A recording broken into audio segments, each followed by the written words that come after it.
trying to speak to believers. If you'd like to join the live stream as a caller, the link is pinned to the live chat. Now would be your opportunity.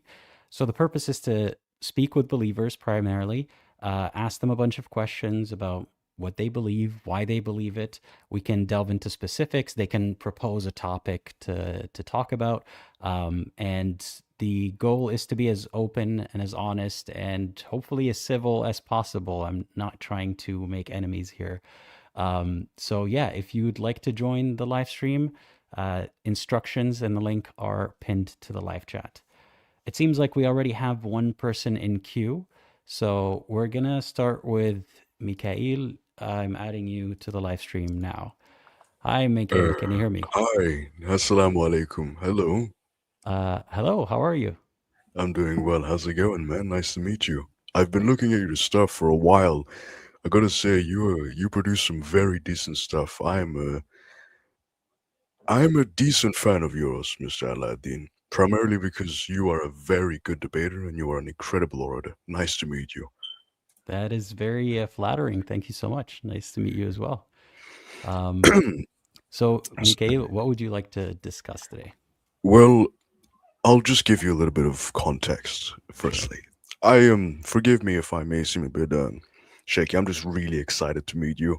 I've always All right. wanted an opportunity to meet you. You are a very decent young man, so forgive me if I'm not able to articulate myself as best as I can. But anyway, with the questions, so I've been watching your stuff. I've been looking over your videos. I've been looking over your like talks dissecting apologetics. You've been also speaking with secular spirit, and I've noticed that you are someone who does seem to me to once have been a very faithful Muslim. Like it's not you don't seem like one of those apostates who say that they're like they used to be Muslim, but no, they didn't actually practice the religion. You give off the vibe of someone who genuinely practiced Islam, and as a result of that, you found issues with it and decided to leave.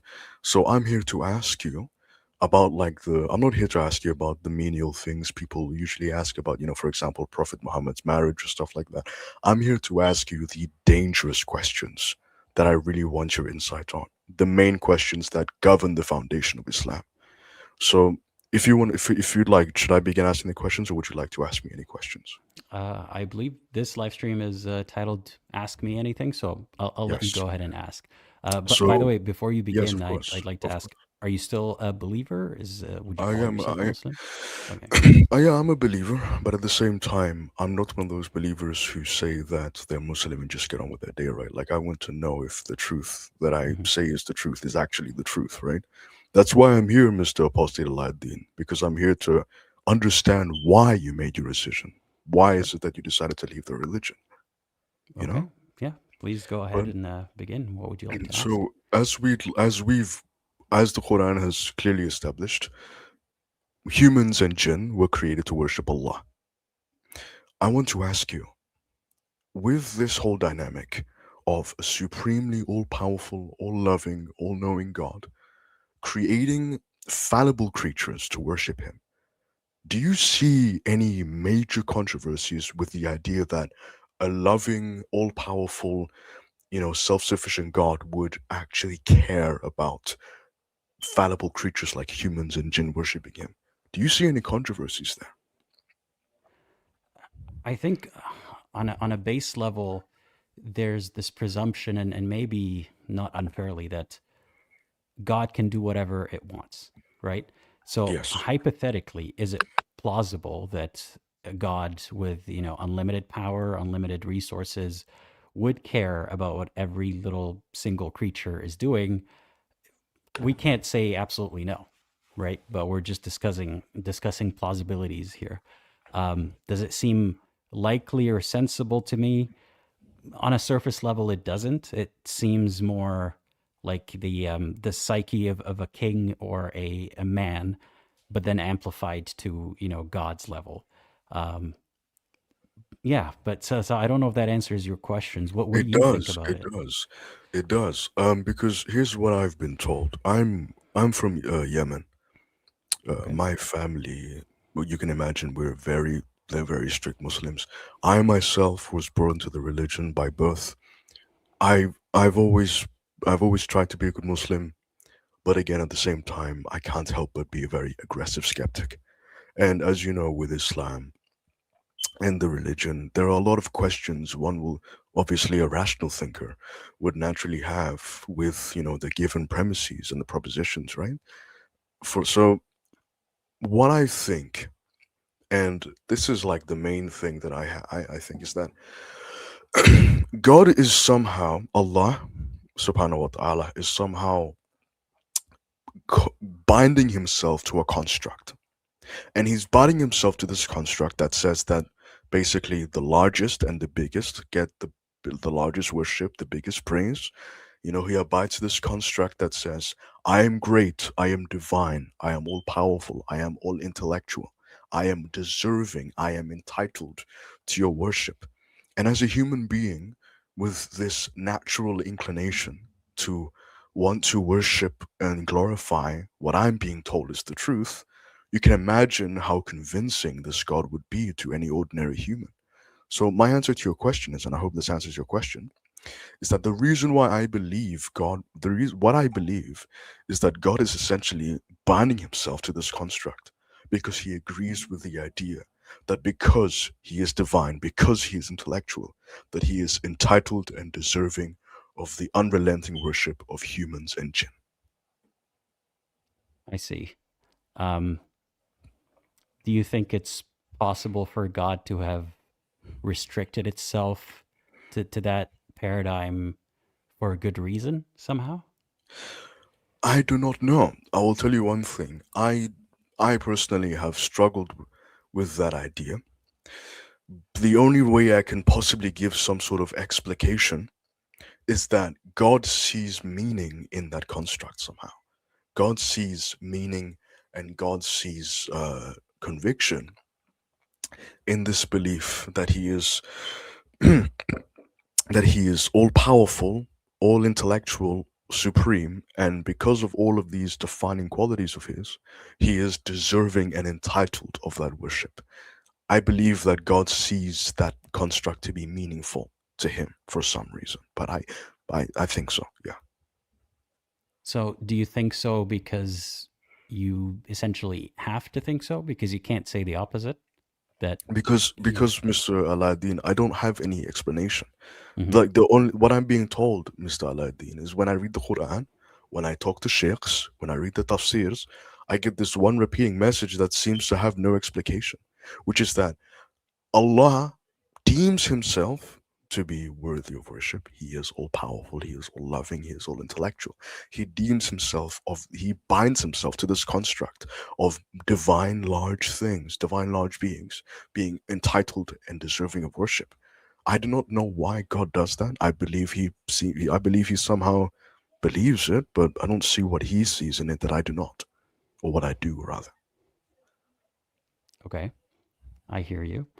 Um, what would be a satisfying answer to you, from a sheikh or otherwise, about why God does it this way?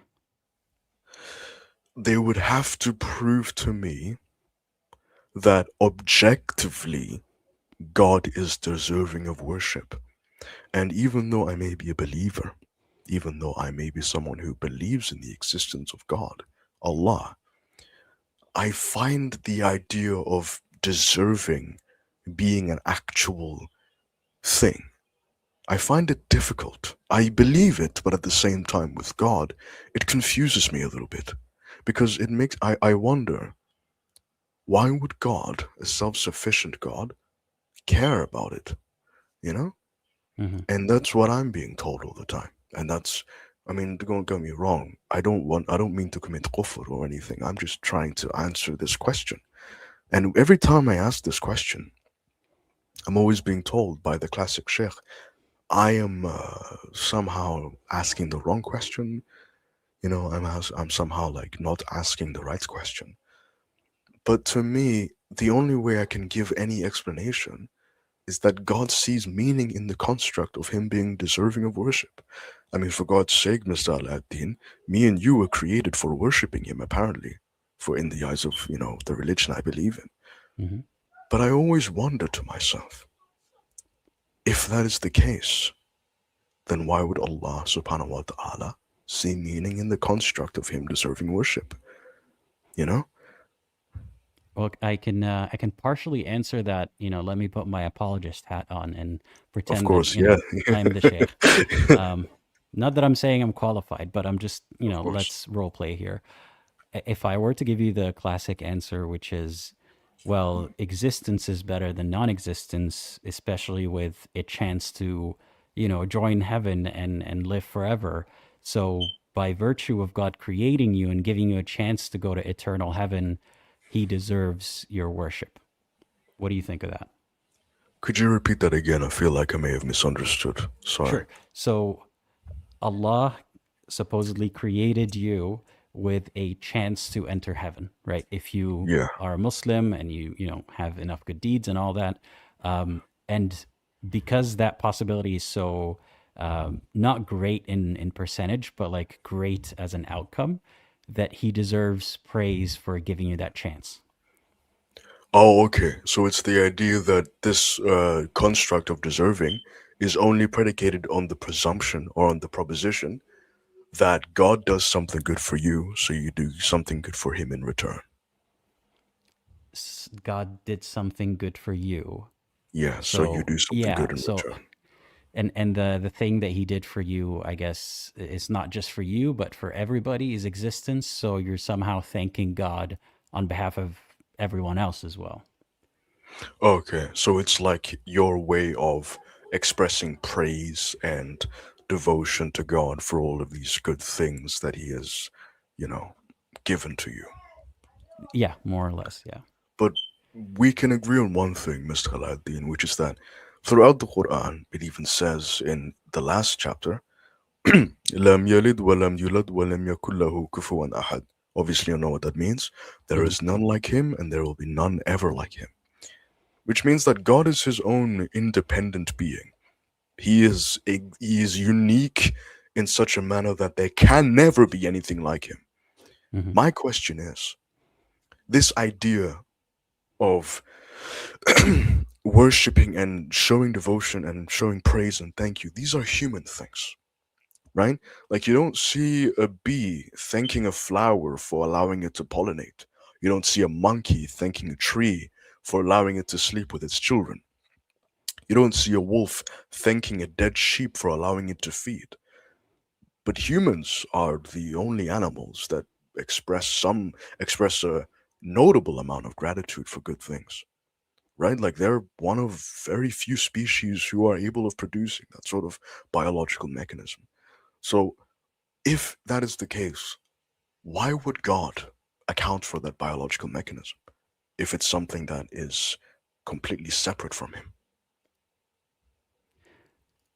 So you see a similarity between that characteristic of humans. I guess Mm, some animals can exhibit some signs of gratitude and so on, but yeah. generally this sense of ego, the sense of entitlement, of deserving something and expecting praise and giving praise and so on, is a very Yes, human quality. And you're exactly. asking, why is God exhibiting such human qualities? Yeah, yeah. And there are I many don't. other examples of like human qualities that Allah embodies, Of and course, He's the ultimate in that of course. category. There is anger and laughter. Yeah. Somehow God So can laugh. again, I'm playing apologist here. So what if I Of were to course. say, God created man in His image, so these qualities are actually godly qualities, and we have a reduced version of them? So then, if that were the case, why would it be that God completely separates himself from the human?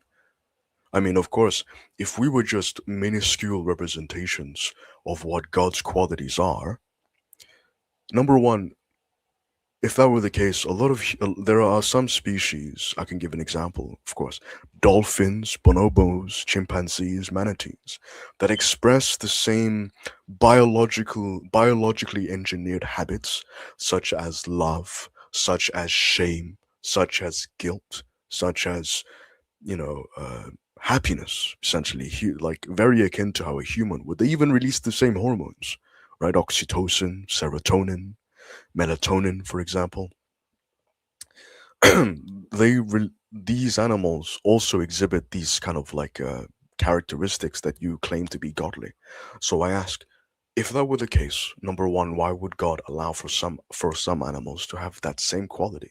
And if that were, and another question is, why would God, if that were the case, if we were just minuscule representations of the person of God, Allah in this case, Mhm. why would He completely separate Himself and make a clear distinction between human and God? If we are just minuscule representations of His person, if that were the case, shouldn't we have some sort of similarity to God? Why does He say we're completely different to Him? I don't know if there's an answer for that because a lot of these are open-ended questions, right? Yeah, And you won't really get a definitive answer from any religious scholar, um, because at the end of every question is, well, God decided it's this way, and that's what you need to accept.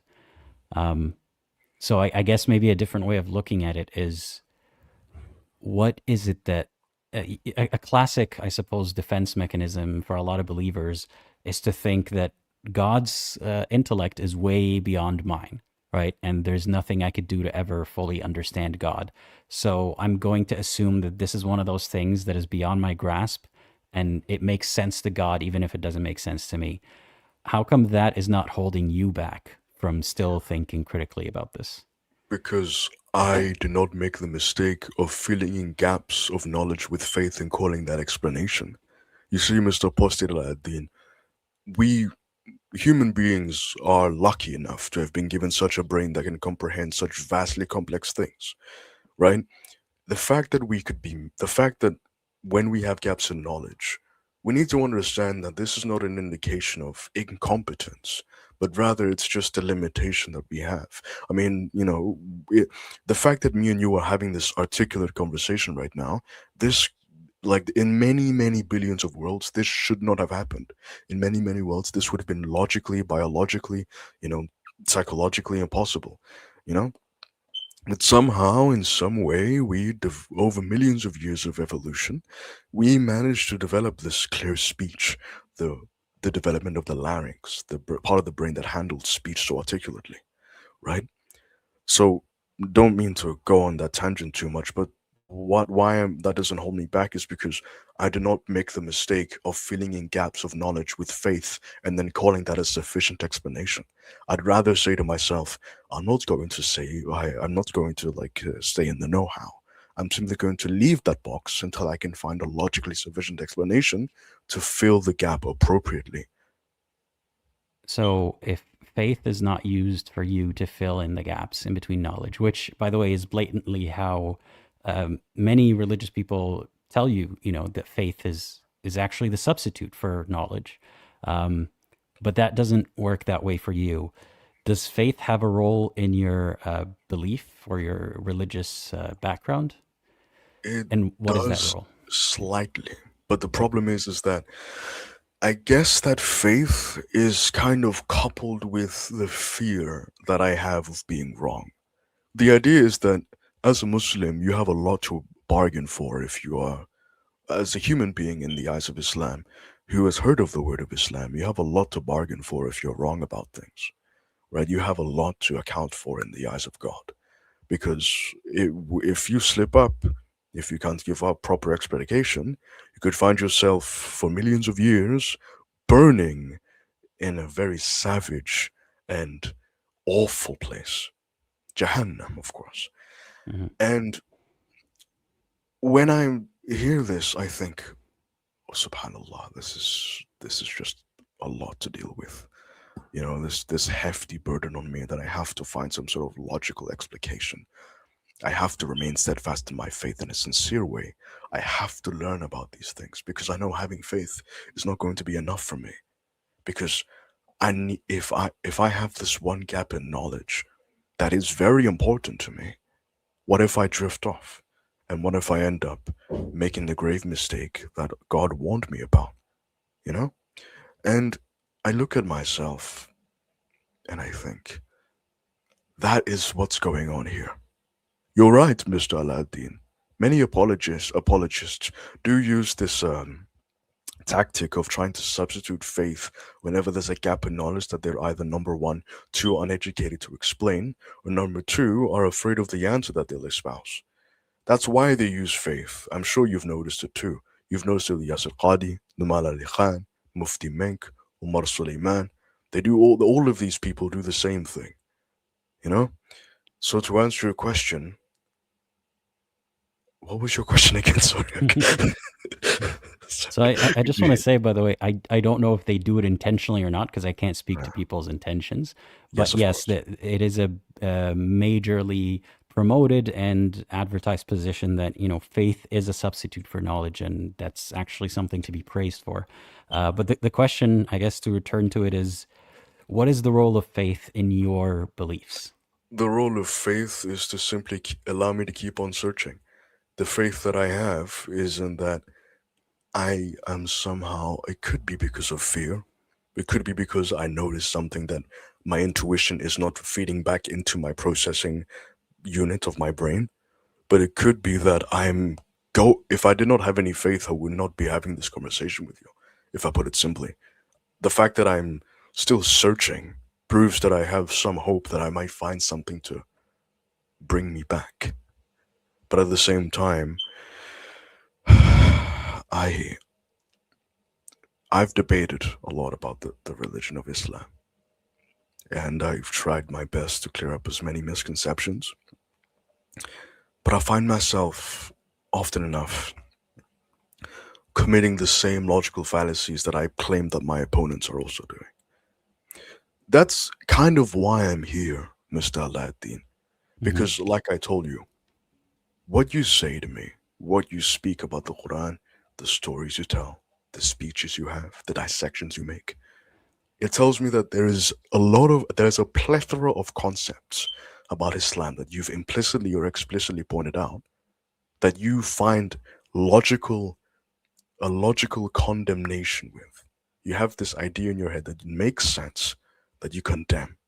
I'm here to understand it, and I'm here so that I can clarify where I am in my journey. Because it's either I have two things, Mr. Aladdin. Either I go forward and I continue with the faith I have, or I stop in my tracks because there is something behind me I'm not noticing. Well, that is I suppose, a poetic way of putting it. Um, let me see how we can tackle this together. Thank So you. faith is, I suppose, what's propelling you to keep searching for an Exactly. answer for the question of how can I make sense of the supposedly, I guess, logical issues that you found in the The religion. foundations of Islam, the Hmm. things that keep it going. And what is that? If we can try to describe that faith a little bit more, can you give me a few sentences of what it is? What does that faith say, and what it is that you're trying to return to?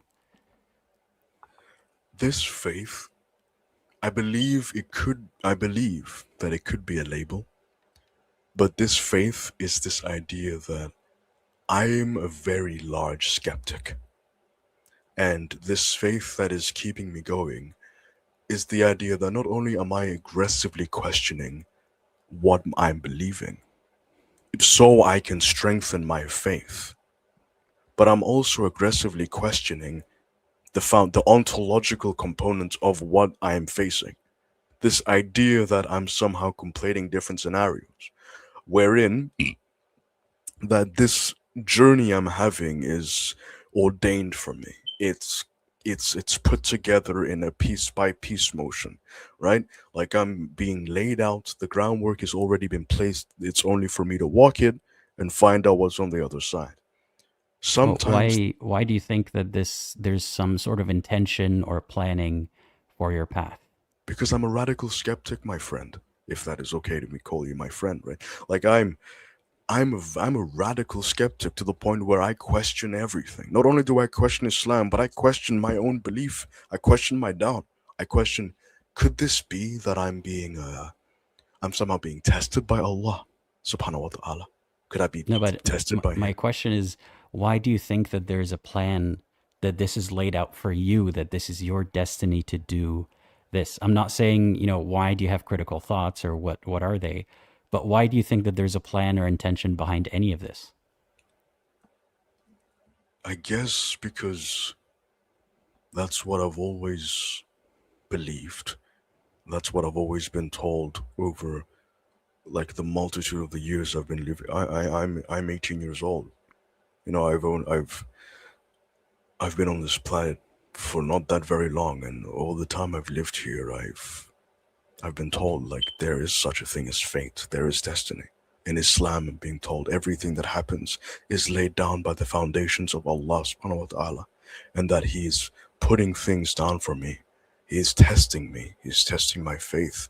And the reason why I believe this, the reason why I somehow cling on to it, is because when Allah makes this claim, He implicitly denotes that it's going to be very difficult.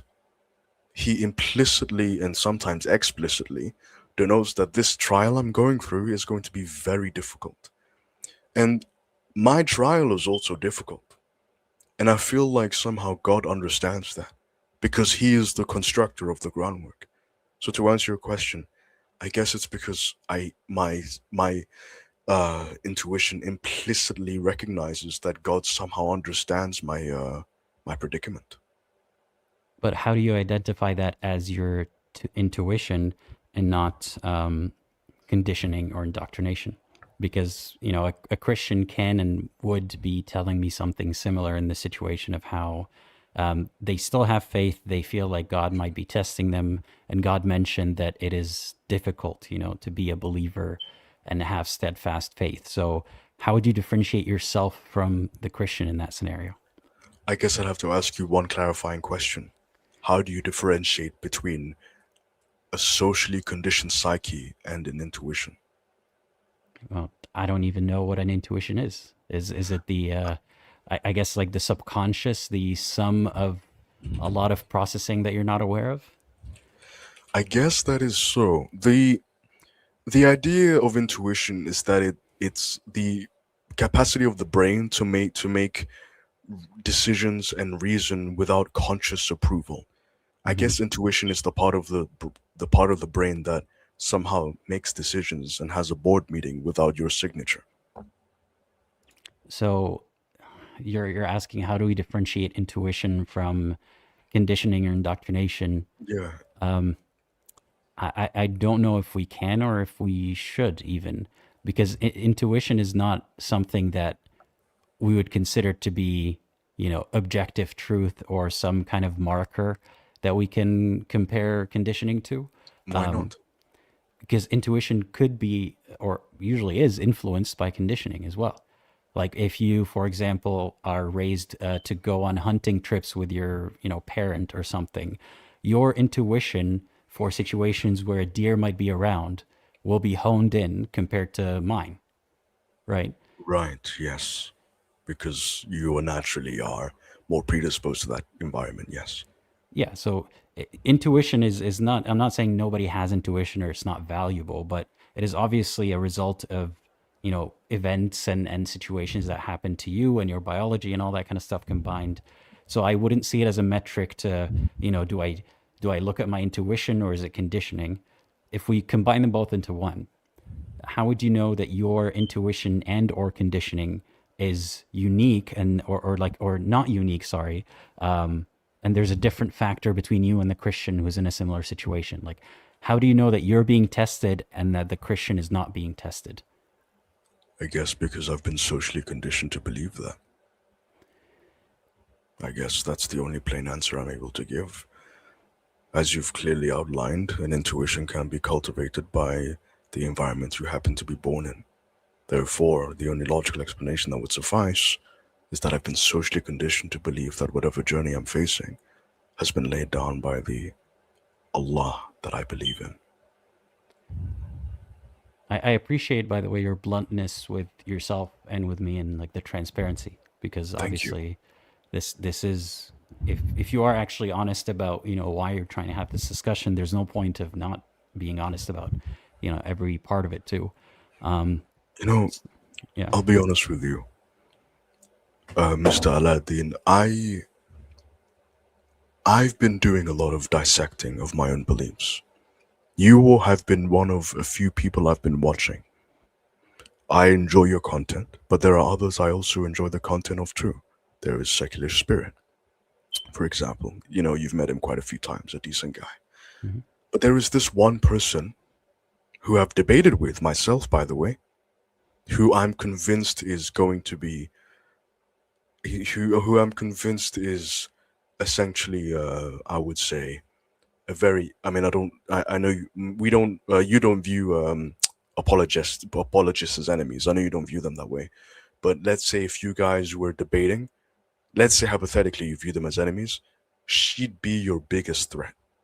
The reason why, and I'd say this with full honesty, Mr. Aladdin, and I'd appreciate it if after your live stream you'd actually, I can even send you her links. You can check her out. I'd love to if you'd be open to it. Her Sure. name is Qura the Taimi. She is a Muslim apologist, and she regularly has these live streams where she debates Islam, where she debates the truthness of Islam, and she always has this. She has this banner. You know, have you seen these like people debating? They have like these banners like Yeah. "Prove X false, you win this," or something Yeah. like that.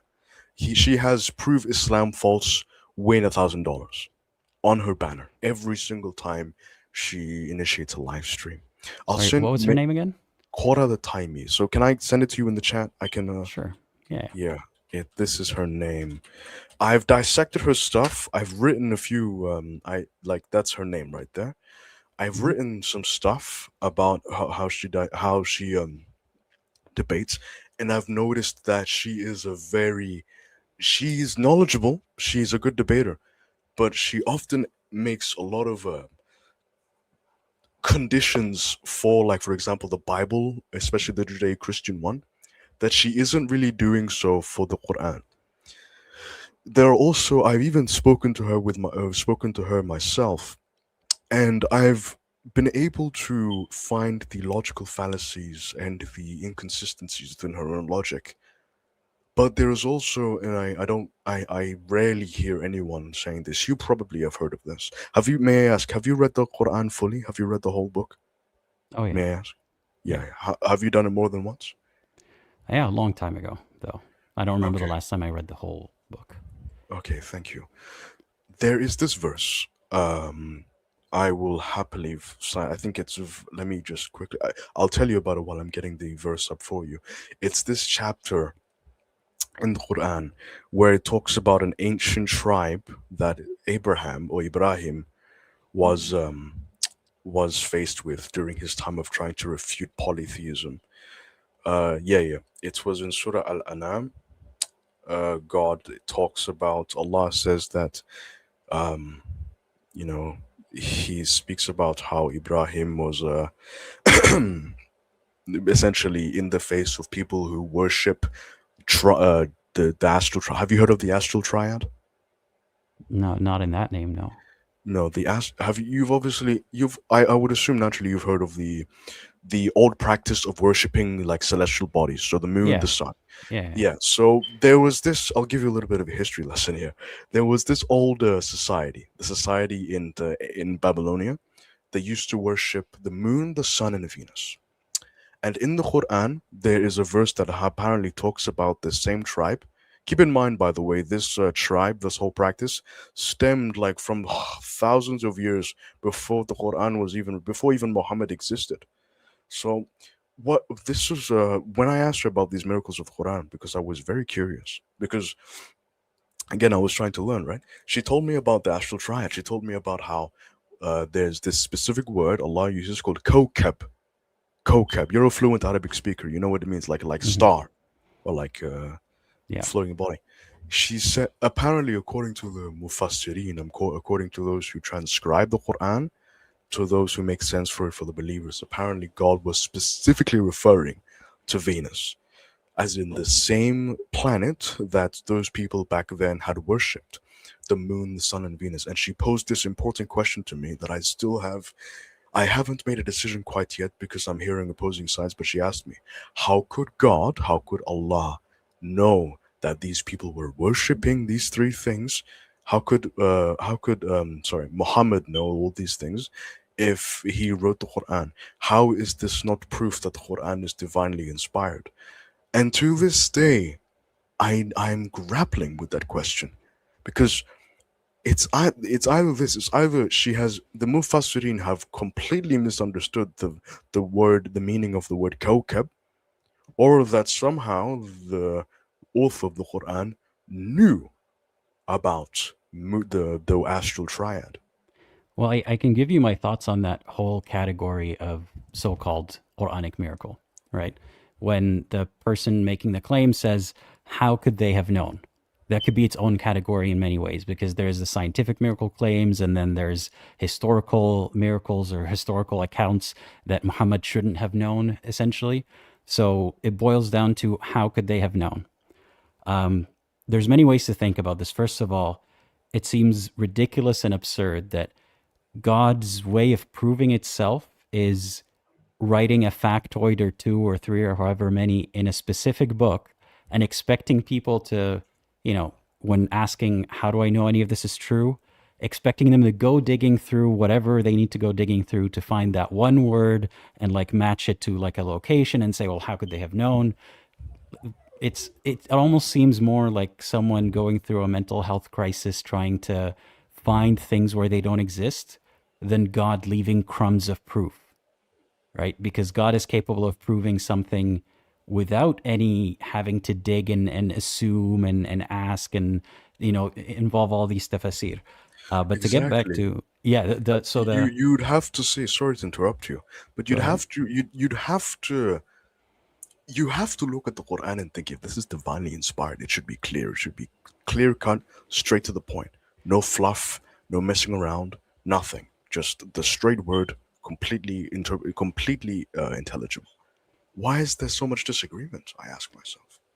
Well, it's in a case of something like this, especially, it's very common for the mufassirin, or the person trying to, the people who write the exegesis, or the people who are trying to make sense of this or trying to make a claim of a miracle, to stretch meanings and see some kind of miracle where it doesn't exist. So the word kaukab, as far as I understand, these days it means planet, or colloquially people use it to mean planet. But in the Quran, it can refer to any sort of like celestial body. Could be a planet, could be a star. It never said, oh, Venus specifically. But like even if it was to say they worship these three celestial bodies and we'll call them this and that, which is actually verifiably the sun, the moon, and Venus. Let's call it that. Right. Is the miracle here that it's impossible?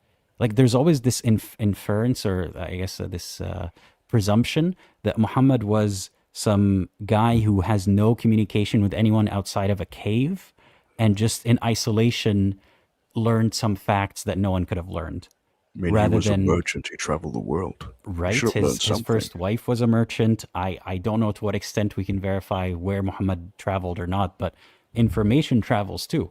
So for him to Yeah. get like a little factoid about some people out there worship three celestial bodies, not really specifying what they were, but even if he did, that's not a miracle. Apparently, though, according to the history of, well, this triad, it was practiced long before Muhammad even existed. Could it may have been so that that information somehow transpired so that he would know while he was in his journeys? Or what?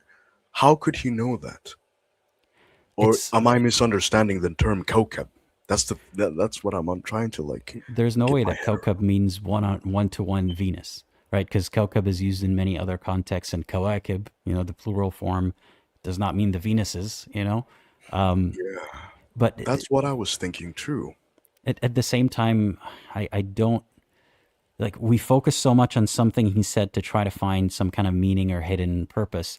But when he says something as blatantly, and no offense here, blatantly stupid as, if you Mm, fear your wife's disobedience, beat her, then yeah, then how do we compare that? How do we say he was so beyond his times that he predicted that some people worship Venus, but he didn't have enough foresight, or God didn't give him the foresight to yes, understand that that's not how yes. you I've resolve heard marital you. Yeah, of disputes? course. I Yeah. love that.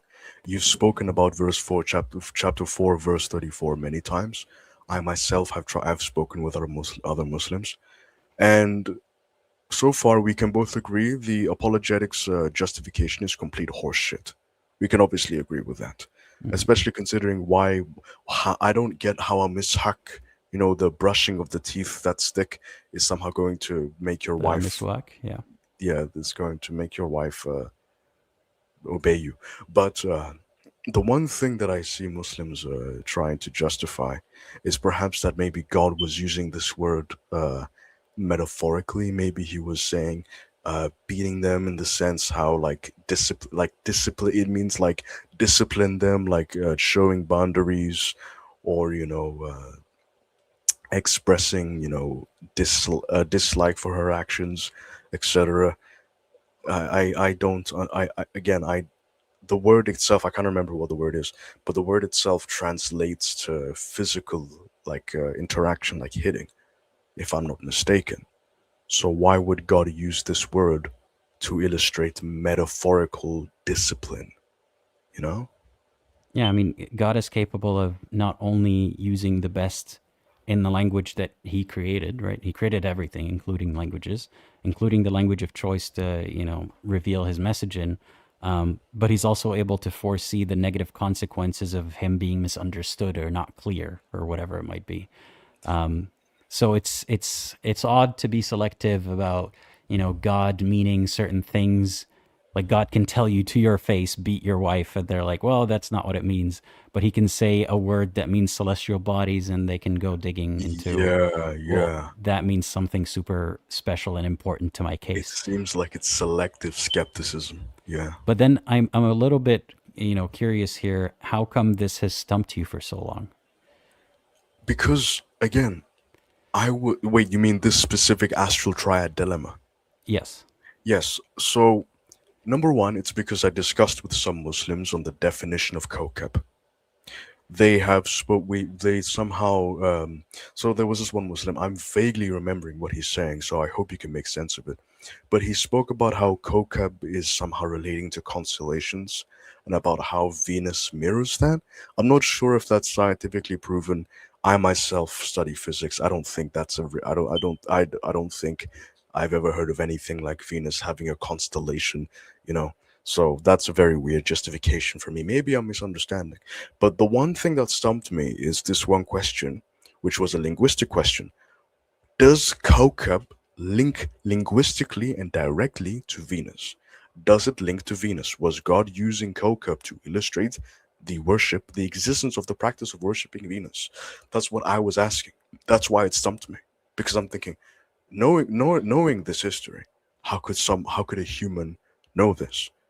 Could it But have been when transpired? Yeah. it's admirable that you're trying to be as thorough as possible, and possibly that's part of the burden of a Muslim is I don't want to so-called make a decision too soon because I didn't unturn every single stone and try to give Islam or the Quran or the Prophet the benefit of the doubt.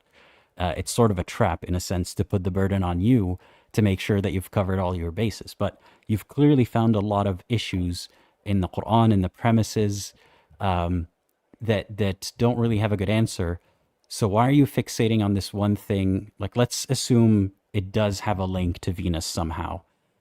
What does that do about all your other doubts? And does that prove Islam to you in this context?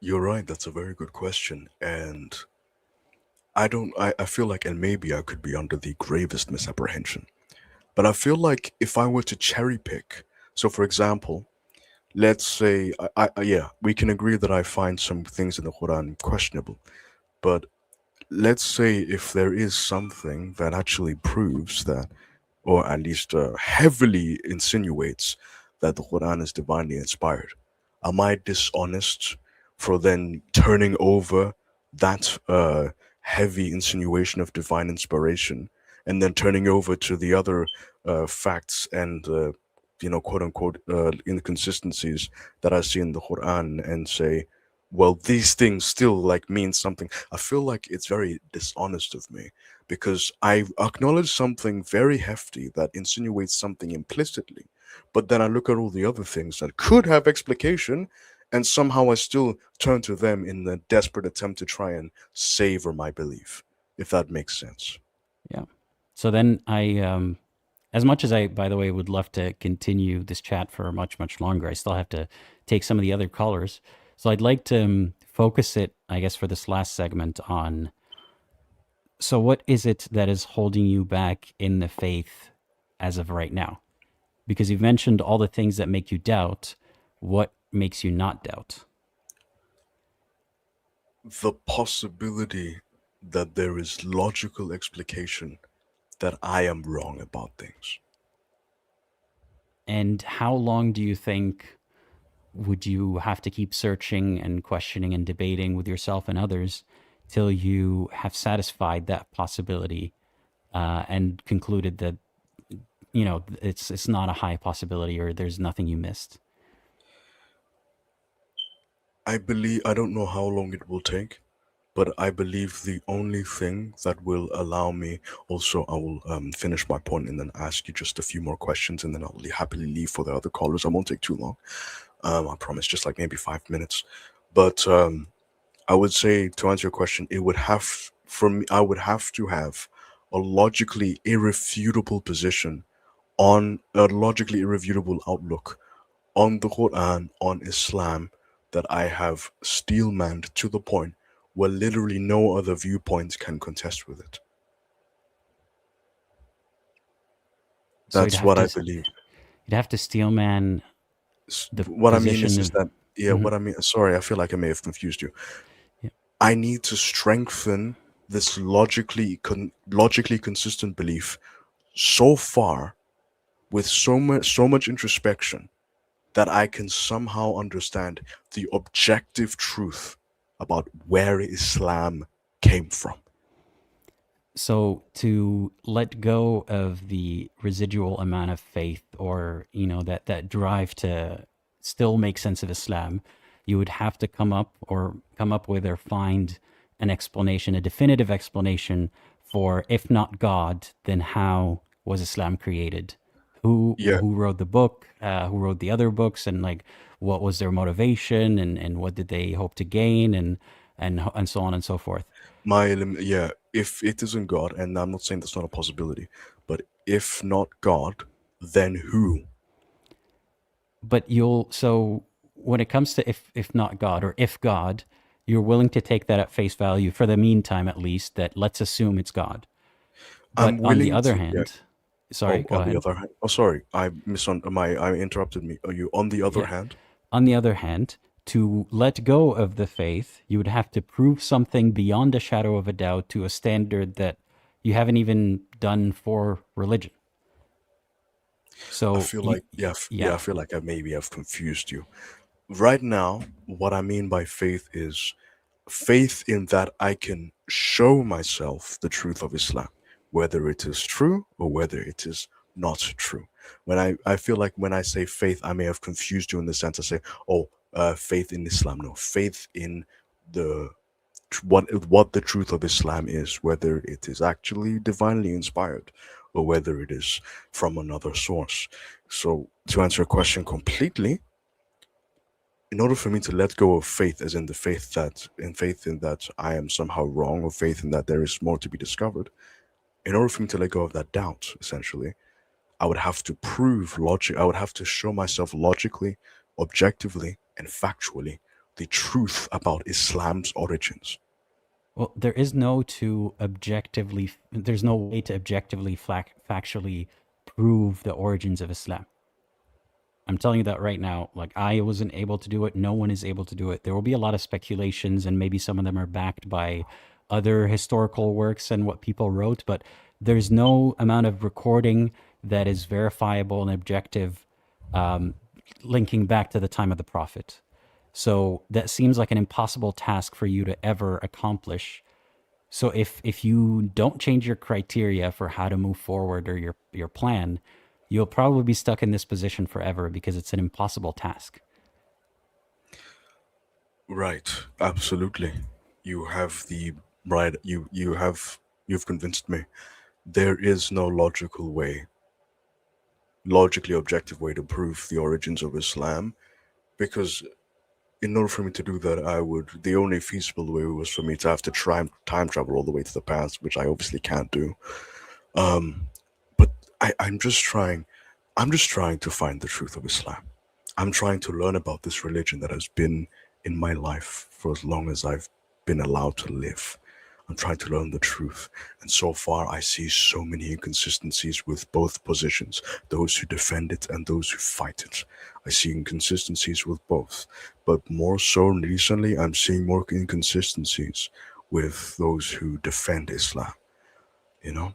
Well, So, yeah, here's a shortcut, I suppose, for you to possibly consider, because I was in a position similar to that where I'm thinking, if I don't find the truth, like as you put it, to the purpose and origin of life, forget Islam for a second. If I don't find the narrative that makes this existence make sense, or like how did everything begin, not just evolution, but how did things go from no life to life? And if I don't have that answer, then I shouldn't discard my current belief system or worldview, which is religion.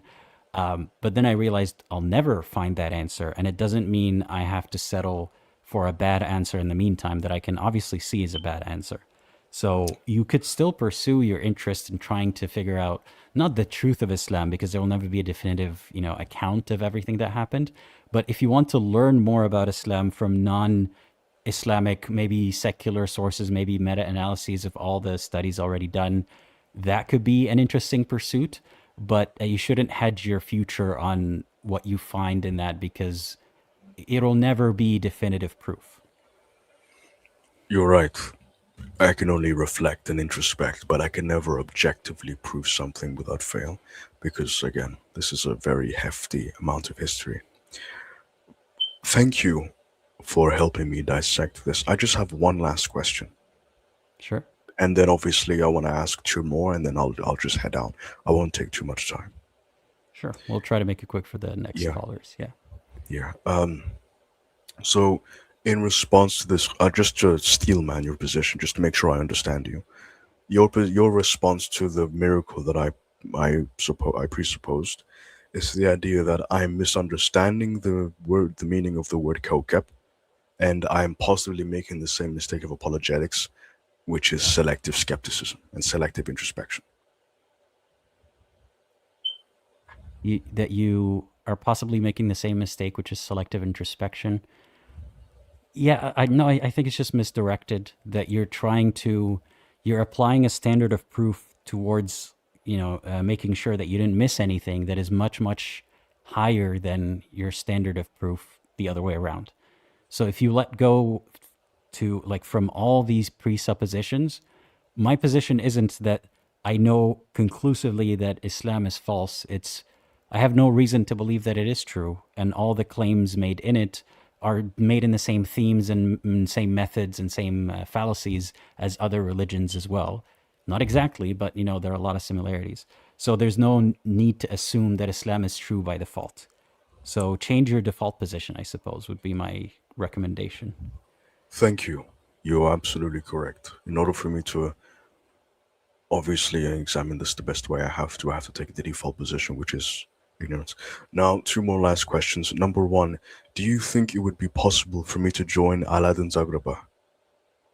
Um, yeah, if you're curious, if you'd like to join, links Yeah, are in the but description. You just need to link your Discord to, like, yeah, either YouTube or Patreon, and join as a member. I don't have to pay any money.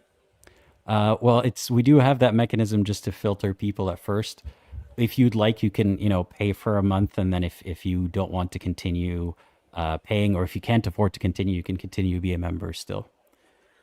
Oh, because I wanted to. I'm not usually someone who spends money on online gifts and stuff, on online products. So I was just asking if it would be possible if I could just join anyway. But if I have to pay, then I might have to reconsider. That's okay. You could possibly send us a message later, and we'll figure something out. And one last question, just so that you can expand your knowledge bases. I really do recommend. Could you check out Qura Taimi?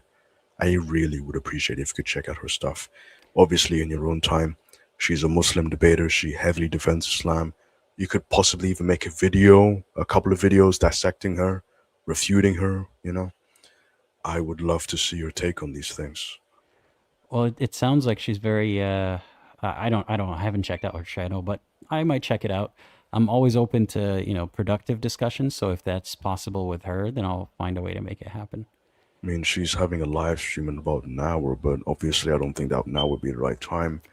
But please, like, if you could, just check her out, make a video on her if possible. I'd love to Well, see you taking yeah. her stuff. Thanks for the recommendation. Yeah, Of course, and yeah. thank you for your honesty and candidness, and for being here today. Thank you for allowing me to look at things a bit more differently. Well, I'm glad I could help. Yeah, and Thank you very much. have a great rest of your day. Have a great rest of your day too, Mr. Aladdin. Bye bye. Thanks again to Mikhail for joining. Still taking callers, by the way. If you're a believer, you will get ahead of the line. Otherwise, there are still a bunch of other callers who I suppose are ex-believers that I could let in the meantime. So please give me a second to let the next caller in. In the meantime, let's see how I can vamp without losing your attention. Okay, here we go. So yeah, I found the last call very interesting. I am also surprised that the caller is only 18. I have to assume, as with a lot of things, that the people, are telling me the truth. So I will not speculate further if something's not obviously, true or untrue. But yeah, if the caller is 18, well, I congratulate him for, in a sense, having put a lot of thought into this at such a young age. But at the same time, I can imagine how tiring that might be, and doesn't sound like a fun time. So I hope that everything's going well for the caller. Let's see. I would love to show you the cats, but they're both kind of out of sight, out of touch right now. Let me try to add the next caller. Yeah, so this live stream almost did not happen. And thank you to everyone who's helped me behind the scenes. But I've been having a lot of technical difficulties because, when your computer says, hey, you got to update the software, I always click no. But one time I clicked yes, and it broke everything. So is bad tech advice. Don't update your software if it's very finicky. A topic that I would find very interesting to talk about, by the way, if you're watching this offline, if you'd like to join one of the other live streams next time, I would love to ask believers, what is the belief that you find most difficult to justify or keep or explain to others? That, I think, is an interesting question. Okay, so we do have a caller, Tayyib. Let me make sure that at least your last name is censored. Tayyib, I hope you're ready because I'm adding you to the live stream now. Hey, Tayyib, how's it going? Can you hear me? Hello? Are you there? Doesn't sound like Tayyib is there. Maybe check your microphone and let me know if it's working. Okay, I'll try the next caller. What else is there? Okay, what's something else I'd like to talk about? A topic that's been on my mind for a while, and I apologize to the person who I worked with to make that video because I haven't published it yet. But I have been thinking a lot about what, you left Islam, now what, is a question that I usually get. And in a sense, I want to answer that by having some kind of label to promote to people and say, well, I'm not a Muslim anymore, I'm this. But I don't like the one-to-one comparison because I don't want people to think I'm religious just following a different religion. So I found the label humanist to be very interesting, and it's something that I've been heavily debating about whether or not I identify with it. So in a upcoming video, that is a topic that I'll be talking about. Tayyib, I'm going to add you to the live stream again. Let's hope it works. Hey, can you hear me? Are you there? Doesn't seem to be working. Okay, we'll try it again later. Sophia, the worst. I'm adding you to the live stream now. I hope that you are ready. Hi, Sophia. Can you hear me? You are currently muted. Hello? Nothing yet.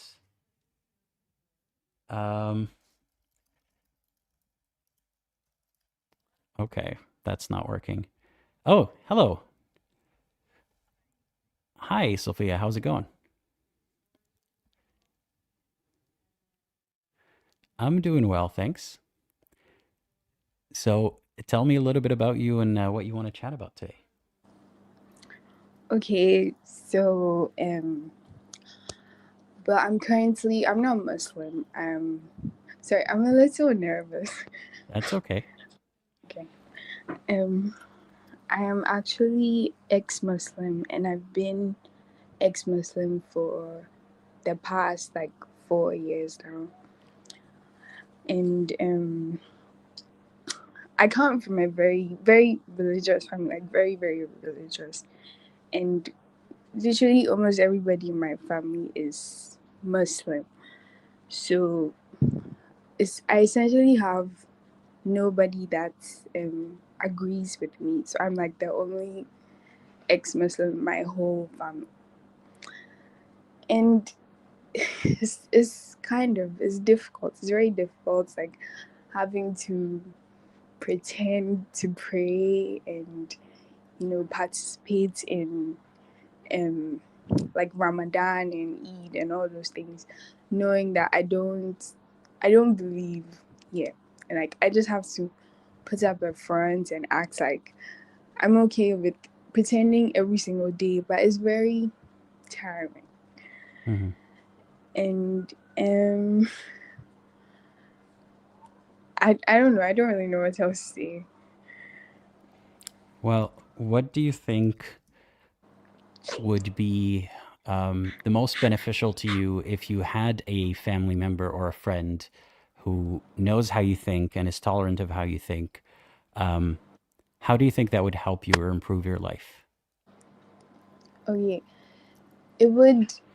I at least have somebody to lean on when I have things to, like, you want somebody to be able to relate to, essentially. So it would be kind of nice to have somebody that I know that I can talk to if I have any issues, or even when I'm tired of pretending, like just knowing that there's somebody else dealing with the same thing as me is like it helps yeah.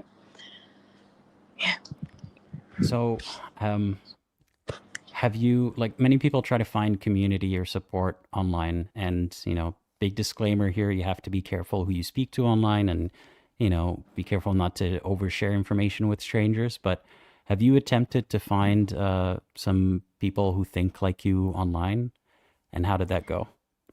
Okay, so that's actually why I started watching this channel in the first place, because I was really desperate to find other people who relate to my situation, because I literally have nobody to talk about these things with. And I've watched basically almost all the live streams, because it was so interesting to me, and hearing other people talk about their journeys and how they've struggled, and even the perspectives of other Muslims. Like, I like to hear people questioning their beliefs and all. Yeah. Mhm. So yeah, I do try to find community sometimes. Yeah, I do. Um, by the way, it's worth mentioning to you and people watching, if you're in that position and you're trying to find, I guess, a way to connect with people a bit more closely, you're welcome to join the channel's Discord server. And as I tell people, if money is a problem, just leave a comment and we'll find a way. I try not to make it a barrier for everyone, as I mentioned with the previous caller too. But if you'd like to join and you think there's something you can add to the community, please leave a comment and we'll find a way. But yeah, I can empathize, and I can only imagine how difficult it is not to have that sort of person or any sort of belonging, I guess, with the people around you, at least when it comes to religion. What do you hope the world would look like to be more accommodating for people like you and me? Well, I actually think being more accommodating, like I would appreciate it, but in my opinion, it's the least of my worries now. With all the strange things happening in the news and all, like I'm bothered by the fact that I don't have community in real life, but I just kind of deal with it because I don't feel like it is the biggest issue. And eventually, if I move out and I'm not around my family, at least I don't have to pretend anymore. And so it's not something that will be constantly on my mind. Yeah. I see. And I also want to say, I appreciate you like hosting all the live streams, because so many people get on here to talk about their stories and their backgrounds, and I don't think it's easy. How do I put it? But like trying to care about everybody's story. Essentially, I don't think it's simple. So I appreciate you doing that. Thank you. Yeah, of course. And that's part of, I suppose, why sometimes I disappear for a while. It's difficult to be here without being fully committed to be listening and talking. So I never want to just sort of, phone it in and just show up and kind of not really engage with people. So I'm glad that it's proving beneficial, and I'm happy to do it. And if there's one thing you want to tell people, I suppose. Sorry, your mic was out, but it's back. If there's one thing you want to tell people today, what would that be?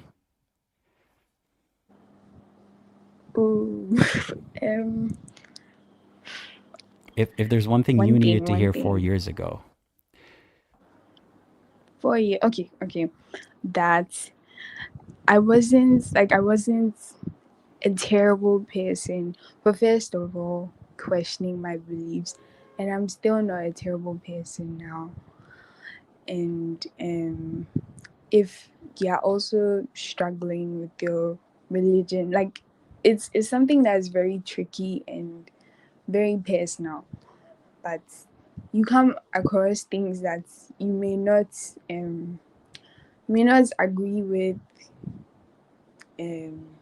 things that you can't justify, and you don't have to. Sometimes it's just the way it is, and you might maybe I even lucky to come across something like that. So okay, it sounds like you gotta go. Yeah. But thank you for joining again, and Thank you. yeah, Bye. have a great day. Bye. Sophia, the worst. I don't know what's the worst about her. I didn't see anything bad, but thank you, Sophia, for joining. Yeah, and it's, I suppose, a good reminder to tell people, if you're struggling with faith, you're not alone, and you're not a bad person for questioning your beliefs.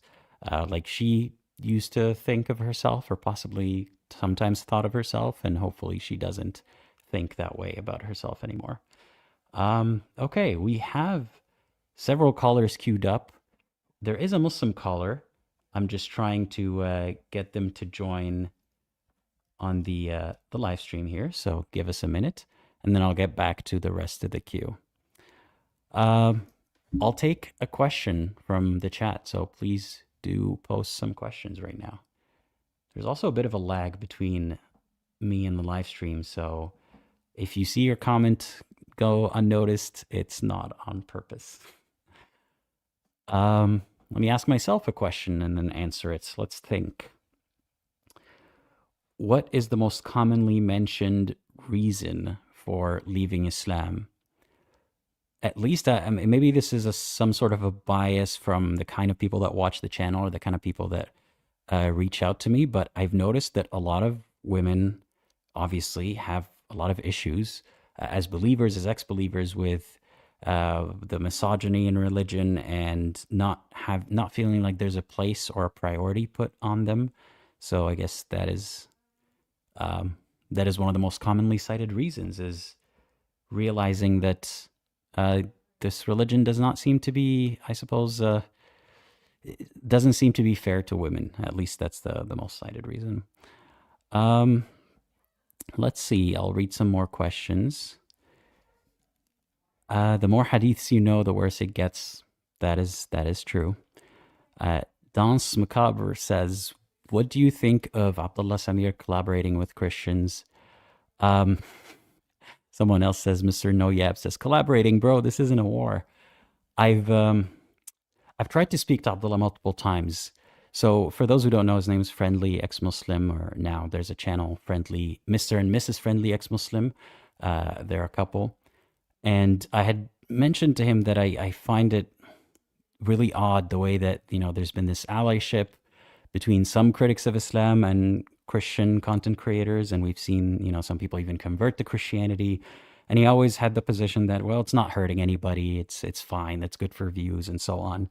But more recently, well, months ago, when the whole Charlie Kirk thing happened and, he was assassinated, I remember mentioning to him that it's bizarre how Charlie's being hailed like a hero by many people, including Apostate Prophet, for example, who met Charlie in person. So I can imagine how personal that must feel to him. But the way that, I was shocked that AP was so distraught by the death of one person, as if humanity is hopeless and this is so evil and dark. And yet at the same time, he's been reporting on, lots of deaths in Palestine with a bit of, casualness and jokingly and not really caring. And his faith in humanity did not die then. And I mentioned that to Abdullah Samir, and he was like, oh, who's this Charlie Kirk guy? I wasn't familiar with him. That's after the guy got assassinated. And he Googled him, and he quickly found a tweet where Charlie Kirk said something like how Islam is the weapon that the left uses to slit the throat of America or the West or something like that. And Abdullah's response to finding that tweet was, oh, so it seems like he's anti-Islam. So like he's on our side or something like that. And I was thinking, really? Like that's all you took from it? That nonsensical tweet about, like, you really think the left is collaborating with Muslim extremists to, behead the West or whatever? And his takeaway was just, oh yeah, Charlie Kirk is a good guy because he's anti-Islam. And I pressed him a little bit more on this and this affinity for Christianity in the right wing. And all he said was, I'm uncomfortable talking about this further. Please do not, contact me. And I haven't contacted him since. So you want to know my thoughts? I think that channel, either Abdullah never really had integrity because this has been a recurring issue for a long time now, or he is actually not that intelligent to notice how he's being used and what he's missing in nuance. I don't think he's that unintelligent. I think he's a very smart guy. So I think it's a matter of integrity. And yeah, I've taken a hard stance against people like that. So you wanted to know my thoughts. There you go. Anyway, I'm taking the next caller, Skeptic Believer. I hope you're ready because I'm adding you to the live stream now. Hi, Skeptic. Can you hear me? Hi, yes, I can hear you. Yeah. Welcome to the live stream. Please tell us a little bit about yourself and your religious background and what you want to discuss today. Thanks. Yeah, so I was born in a Muslim country, and later I went to the US for my grad studies, and that's where I started to question a lot about religion and if there is even a God or not. It took me about, I'd say, 7 years to go through atheism, Hinduism, Islam, Christianity, and even some other less known religions. But I eventually came to the conclusion that the best candidate that I had to find the truth about, I guess, humanity's purpose or on life in life is Islam, or more specifically the Quran. Now I know that I don't probably agree with everything that Muslims, or at least people who say they're Muslims, do. And of course, I have a lot of issues with that. And I actually would probably agree with a lot of things that people have said on, I guess, this channel, and even some of the things that you brought up. But I guess the conclusion that I reached was perhaps different from people here. So the other thing perhaps I should say, I guess as a support for people here is, like when I read the Quran, actually the reason I started questioning about Islam was because I read the Quran, because it said so many times the reason why would you follow the religion of your parents or your whatever grandparents or whoever your community, but rather about actually reason about it, which was the reason I was like, why am I Muslim? Because I was born in this country, or I was born in this community, so I need to reason it and actually make it about my own, based on my own search. So that's why I'm like, if we're actually reasoning and people are, and other quote quote Muslims or whoever are not supportive of that, I think that's just not right, and actually it's not even according to what is stated in the Quran itself. So anyways, that's what I wanted to state about myself. Yeah, and I mean, I guess in terms of discussion question, my thing was first was like, were you born a Muslim and then later just decided that you don't want to be Muslim anymore? Or was it that, like, what was the specific reason for it? Like, I know you have posted some stories, but perhaps maybe I'm asking just to have a discussion about it. Sure. In a nutshell, I've always, since I was a teenager, I suppose, I've had questions about, that annoying teenager why, pushing further, why this, why that.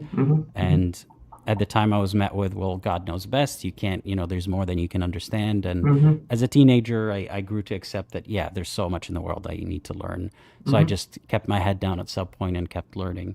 But growing up, like into my 20s, I started to take a more, urgent, I suppose, approach to figuring out what I believe, because I was tired of finding all these, answers to doubts and questions that were not really satisfying.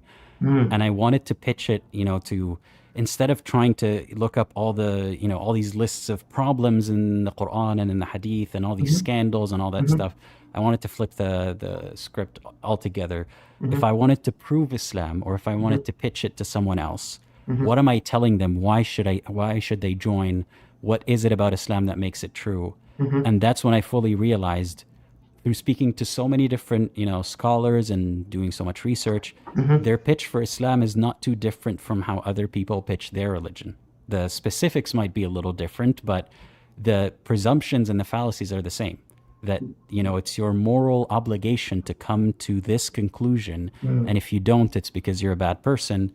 And it doesn't take into account how it's just as unprovable as every other religion. Right? Like, you can compare the specifics, you can find one religion with more problems than the other, but at the end of the day, none of them have actually proven anything.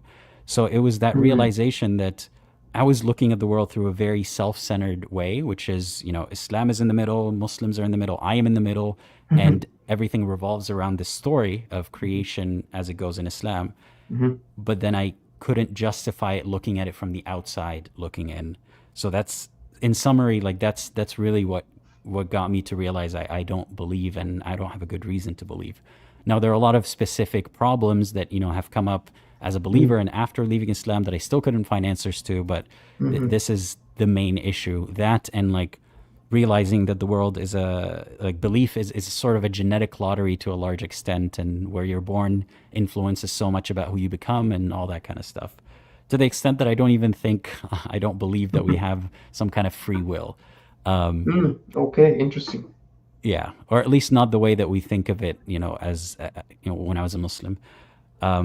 So I'm curious, what do you think of that? What did you expect to hear? Yeah, thanks. Actually, one thing I noticed that you said was that that when you were questioning, people made you feel like you're a bad person for not believing. I would, of course, say that I don't think that's right. I mean, you're not a bad person when you're in a search phase. It's not. I mean, you can reach a different conclusion, but other people needs to be graceful enough to talk to you about it, or whoever it is. I think, but I don't think that's. In my opinion, I don't think there's a problem with the religion. That's a problem with a lot of culture, I would say, that I noticed. People are very, how would I say? This is funny because I think when I was searching, when I was just searching, I wasn't even saying, hey, I'm not going to become a Muslim. I think I shared it with my parents, and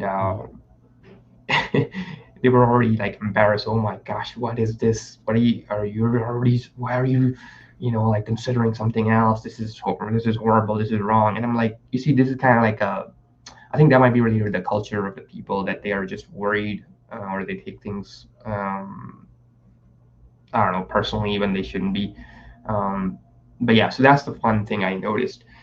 But in terms of what you said, like you didn't find enough reason to believe in this religion, and I guess other religions had similar,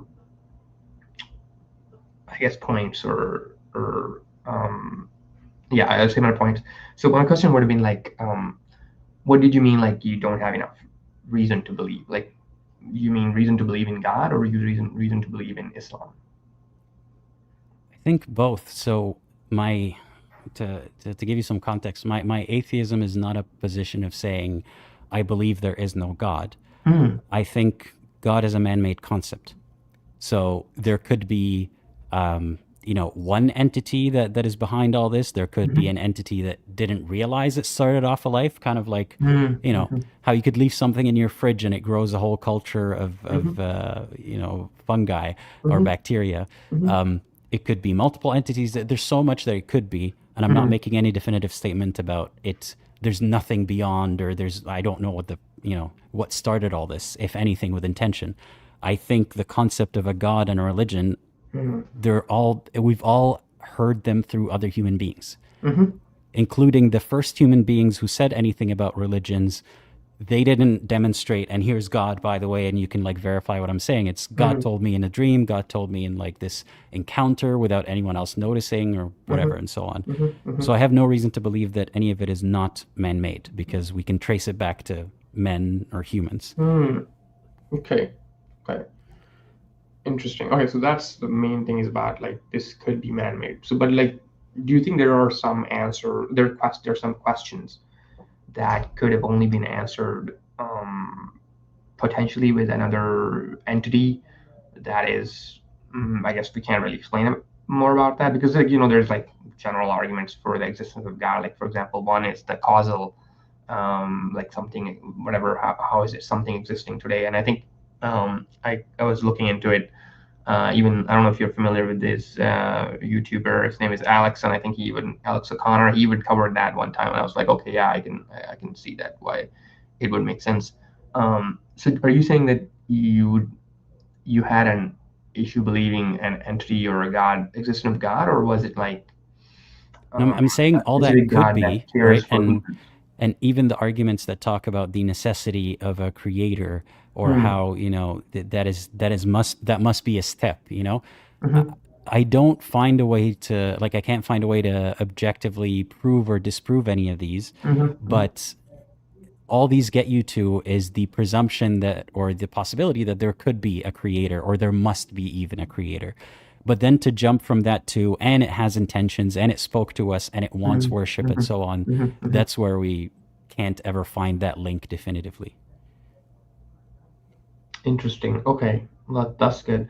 So, like, how did you then define the purpose of humanity, or do you think it was just random and we're just here for, I also don't have an answer to that. It's something that to this day, like, I would be very curious to see if scientists can replicate or prove, how life could go from non-existing to the first, single cell organisms. I don't think that has been really discovered yet, but the mechanisms of evolution, as in, something after a long, long time becoming something else, or species being sort of a culmination of that, that seems to be reasonable enough. But it still doesn't explain how could it go from no life to life. Exactly. Yeah. But the question that, therefore there must be a God that has these specific characteristics, we've never actually been able to prove that or even presume that that must be the case. So if we were to presume there must be a creator or an initiator, sure. But how do we get from there to, and it's Allah and it's Jesus or whatever? Well, I mean, I would probably not differentiate between, I guess, Jesus or Allah in the sense that, I guess, they're still. My personal opinion is that the Jews or the Christians or Muslims believe in the same God. It's just there are specifics that are a little different, but otherwise they're based on my very long conversations. I've realized that they actually is the belief that it's the same God. So, and even like looking into Hinduism and other religions, I realized that again at the core concept, the idea about God is very similar. Now specifics are different. So that was like, I would say maybe it was the difference for me. But for me, I would say the reason I would say why I said God exists, or I'm willing to accept that God exists, is that because I wasn't able to answer the question about the purpose of humanity without anyone outside of, I guess, the humans themselves. So like anything outside of this realm, because that would not answer, like, then this wouldn't answer a lot of moral questions and then a lot of questions about what am I doing here on earth. Like, okay, I forgot to actually engage with that. Like, what is the purpose of humanity is what you asked me. I that's also one thing that I thought of for a long time, and so far the best answer I could think of is there's no way that we can surmise that there is an intention or purpose behind humanity's existence. So if, like, let's say the universe does exist, there is the earth, but there never evolved an organism that is Homo sapiens or something as intelligent as Homo sapiens, and all that's roaming around is animals. That's the highest form of intelligence. Would there be someone to think, what's the purpose of all this? No, because the animals don't have the faculties, let's assume, to think that deeply. Sure. So I think this question is one that stems from our biology and our evolution to this point. And there's no way to tell if there must be an answer to it, or if that answer is something we can know. So as far as I can tell so far, there is no intention or purpose behind our existence. We just happen to be smart enough to think about our existence. Yeah, I think that's where probably we would disagree. Because I personally work on, like, my research area is AI, literally, and robotics. So I work on this kind of stuff, like about this creating AI and robots that actually can at least reason on some level. So for me, it's like that was also kind of another interesting aspect for me to think about it this way. So yes, you're right. I mean, you can say maybe there is no way for us, or no way for you to say that there isn't, there is a purpose. But for me, I was like, if there isn't, then I don't know what I'm gonna tell, or I don't know how I can, I guess, answer the question about justice for people that are born in difficult situations. Like back home, I saw a lot of poverty, a lot of issues, and to me, it's like, if that is all the same, and it's like all people, there's just, like, I can't answer that question. Is like, what is the purpose of these people then? Because like. So I hear a presumption here, and Okay, yeah, let's go with let me that. say it and tell me if it's there. So the Perfect. presumption is there must be a reason for the suffering of those people who are less fortunate, or there must be a justification or a solution for that. If not Yes. here, then in You're the right. next world. Yes, I agree. Yes. So Yeah. let's kind of inspect that. Why must there be? Because if it isn't, then I don't know how I can accept what has happened so far in our history, what So humans have done so far, and how, like, there's just, I can't answer that question then. So to rephrase what you're saying a bit, if there isn't justice, if there isn't a purpose or a compensation for the suffering or some kind of intention behind all of it, then that is hard for you to accept. But does that mean then that is impossible, that this would exist without a... Oh no, I'm not without saying a... it's impossible. Of course not. No. That's not true. But my only thing is that if we, let's say it's hard for me to accept. You're right. Let's just go with that phrasing also. That it's hard for me to accept. But it really comes down to is like what we think of ourselves as humans. Like even when you're making the decision to say, okay, I don't have enough reason to accept there's a creator or there's purpose of humanity, you still are making an intention. And my question is, why would you be interested in that? Like, is it because like there must be some assumption over there is like you're willing to I guess have those questions, even like I don't know if that I'm making why am I sense. thinking about the existential questions exactly. at all? Yeah, in some maybe let's phrase it that way. I can only answer for myself. I think it's the culmination of growing up thinking I know an answer and having put a lot of emphasis on thinking about it, not even intentionally or consciously. So I can't tell if that's because of the way I am or the way I was raised or the environment around me or a bunch of factors that got together that this became such a big question for me. But that's something that I used to do even when I was a Muslim, and to this very day I would sometimes ask my non-religious friends who maybe were not even from a Muslim background, what do you think the purpose of life is? Or do you think, what's your framework? Because for me it's a test, Allah, so on and so forth. And a lot of them say, I never actually thought about it, or like, it's not that deep to me. So if you're asking me why I'm thinking so deeply about it and they don't, that's probably a lot of conditioning and education and so on. So yeah, but me thinking about it doesn't mean anything about the truth of it, that therefore it must be something real if I'm thinking so much about it, Yes, I agree. And I don't think even like what I stated is like the 100% proof of this. But for me, that was the only leap of faith I was willing to take. That was it. Like beyond that, I didn't see in Islam that I had to make other leaps of faith beyond that one aspect, one concept. In other religions and even atheism, I had to made some, I guess assumptions. So I was like, okay, this provides the answer to me about the purpose of life, and it provides the answer about morality and other things that are, at least in my opinion, better than what I've found in other texts. That's it. So but then if you were to encounter a problem with this morality system or just the claim of truthfulness of Islam and so on, how do you resolve that? Like in terms of like what kind of problem, like as an example? Like say the Quran describing the world in a way that is not true, like the sky being a solid object held up by pillars, for example. So yeah, I mean, I did think more about it and I read it. To me, those parts, and first of all, I don't think the Quran is a scientific book in general. So that's why I'm like, even in the parts where it is talking about these kind of things, it's more poetic, or at least trying to paint a picture rather than actually making a scientific claim. But I'd be happy to look into those more. But I remember I did, like, there was like a couple of things that I remember it was brought up to me by my, I guess, other friends, atheist and Christian friends, or like, I think there's one verse where it says about Zulkarnain, and he goes to this area where there's like this water or lake or something, and the sun is setting there in that murky water. So it's like the setting point of the sun. I think that's what was one. But when I read more about it, I'm like, I don't think it makes a scientific claim here. It's more like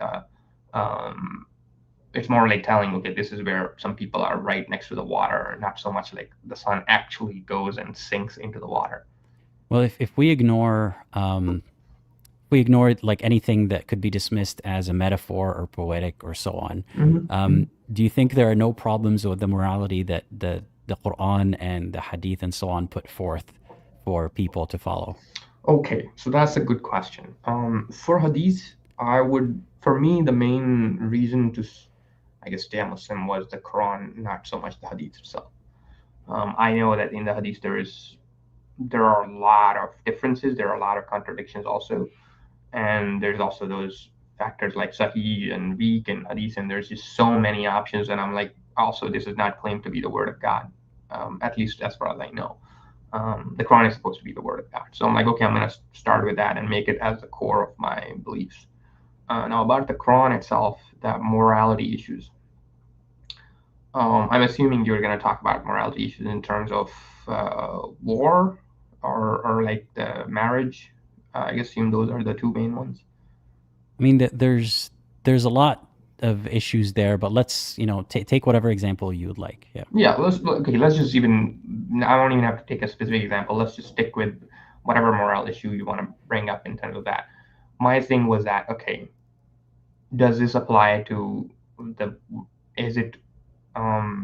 were those instructions or were those things for a particular time, or are those there's nothing in the Quran that says something is for a particular time or something expires or is outdated. I 100% agree with that. You're right, it does not say that, but what it does provide is the context, is that the context in which that command is given and which that command is to be applied. Would you agree on that? Like if you just read not usually, not always. Often people have to go try to find context in the hadiths that you would find. No, I'm not talking about the hadiths. I'm talking about literally in the Quran. I'm talking about the Quran. There's so much of it that there is no context in the Quran. That's that's the scholars. You say that there's a lot of stuff in the hadith that is problematic. Well, where do you think they get the tafsir from? Where do they try to find the context for? That's from all these extra sources, not the Quran. But let's say the context is provided that we know the time period this was in. The Prophet was alive when this verse was supposedly revealed, and it doesn't it applies to that context. If you use this religion as a moral compass, right, or a moral guide, how do you know when to dismiss it and when to say, well, this guide is outdated, so I'm going to ignore this part and this part isn't? So how do you make the differentiation? That's a good point. And actually, that was a good thing that you brought up, because I was going to bring it up next, was that the moral compass. Because like, even if I say something is immoral in the Quran, I still have to say that based on a moral compass that, I have to define separately. And of course, then there's the discussion of is the morality objective or subjective. But anyways, we can put that on the side for now, but let's go to let's say the question that you asked is like, if this is the moral compass, the Quran, how do I know if it applies today or not? And to me, it's like based on the circumstances in which the verses are revealed. That's it. But the circumstances for the verses are different in every sense than today. So what makes one particular ruling applicable today and one not applicable? Okay, you're right. Okay, so let's go with the examples and let's just stick with that. In the Islam, for example, it says many times to pray and give zakat, like to give what God has given you from that to other people. Like I don't know how that changes with the circumstances, how that is applicable based on the circumstances. But let's say if it's talking about prisoners of war, let's say prisoners of war. Now that is only applicable when you have prisoners of war, when you actually have war, or when you are actually fighting with other people, or there is something happening. If that does happen today, do you think it would be fair to take people as slaves in the context of war? Okay, so that's a good point. I personally would have to go look at it, like what did they actually mean by slaves or that time, or what was was it just servants, or what was the? Are you not familiar with slavery in Islam? I am familiar with slavery that happened more so in later years, like for example, in the late 7th century and the early 8th century, and then the later years after that. But not so much of slavery that was at the time of the Prophet or right after that. But well, how would you gain information about the slavery during the time of the Prophet? Where would you research? I guess some books of history, or hadith maybe, I'm not so sure. But even hadith, like the earliest manuscript for the earliest hadith is 200 years after when the Prophet was actually alive on earth. So I think that's the Sahih Bukhari, and the earliest manuscript was available. I think it is 8th So century or 9th century. Yeah. So the default presumption for you is Mm. you don't want to make a bad judgment about slavery in Islam till you research more, and that more that you can find is not in the Quran. Well, some of it is, but a lot of it is not in the Quran. Yet these sources are not trustworthy. So Okay. why is the default position that you're willing to see slavery as something possibly excusable or requires more research rather than, well, slavery's bad, No, I'm not saying slavery is not bad.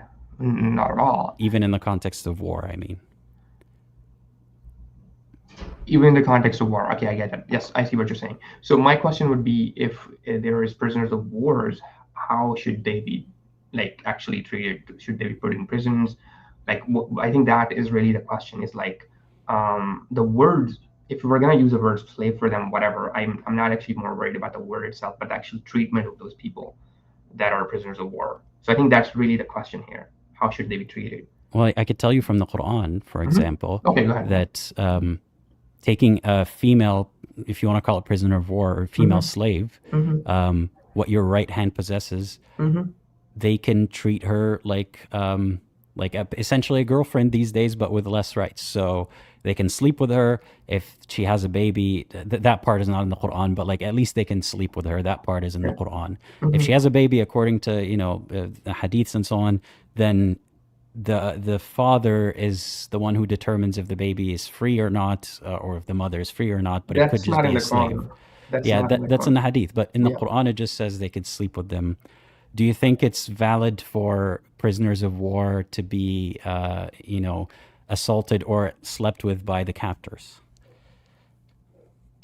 Yeah, that was a difficult one for me, and I would say that's probably one it would be difficult for me to answer. It's like I don't know how to explain that. You're right. There are parts. I mean, maybe let's say this part it's not easy for me to explain. But my question would then be, should this be enough for me to not believe in it? Well, so to put it all holistically together, you think there's very good reason that there must be a creator, all right? And we can just agree on that for the sake of the argument. There must be a creator. Let's see. And Islam it's better than not having any sort of moral reference because it's something at least to start with.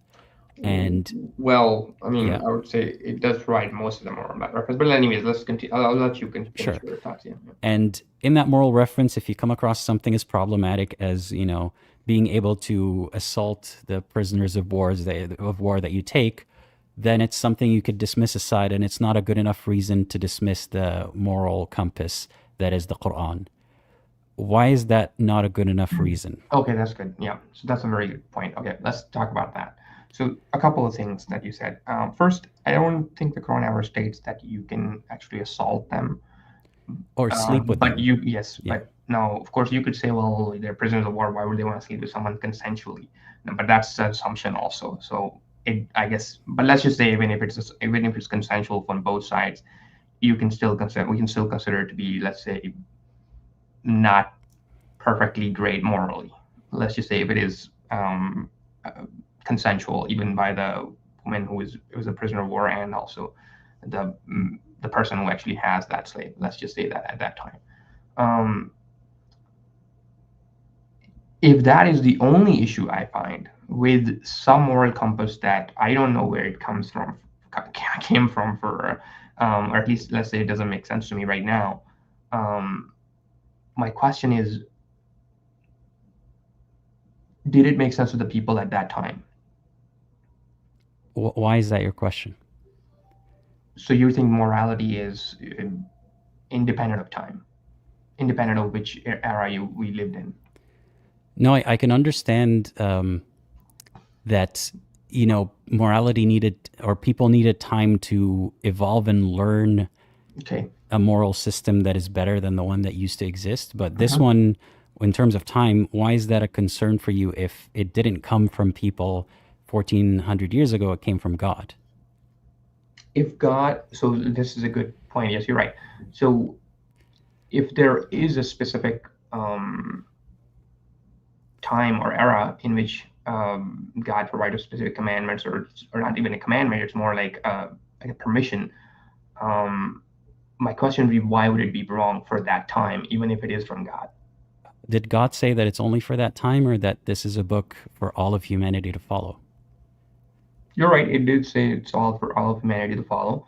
But do you think there are any things in the Quran that are only, or at least have been shown to be specific to the time it was, or at There's least not a single thing in the Quran that says, I mean, maybe something about like drinking was gradually outlawed, but other than that, there's nothing that says, well, eventually you're going to stop doing this because you're going to learn about, you know, human rights and feminism and human trafficking is bad. Like, there's nothing that says there's an expiration clause on it.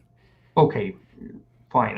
Let's go with that then. Okay, so let's just go with the prisoners of war concept then. So when has By the there way, it's been, not just prisoners of war. Let's be clear. Muslims can buy slaves, and you don't know where they came from, who that's, got them, how. but there's no permission like that in the Quran, not one place. There is, well, it doesn't. So it talks about the slaves that you own Mhm. and permission to sleep with them. You're Mhm. saying it doesn't explicitly tell you can go to the market and buy a slave. Yes. What does it say then, you know, how to acquire slaves in the Quran? Through prisoners of war. Does it say that explicitly, that, you know, only through That's the only way it is discussed.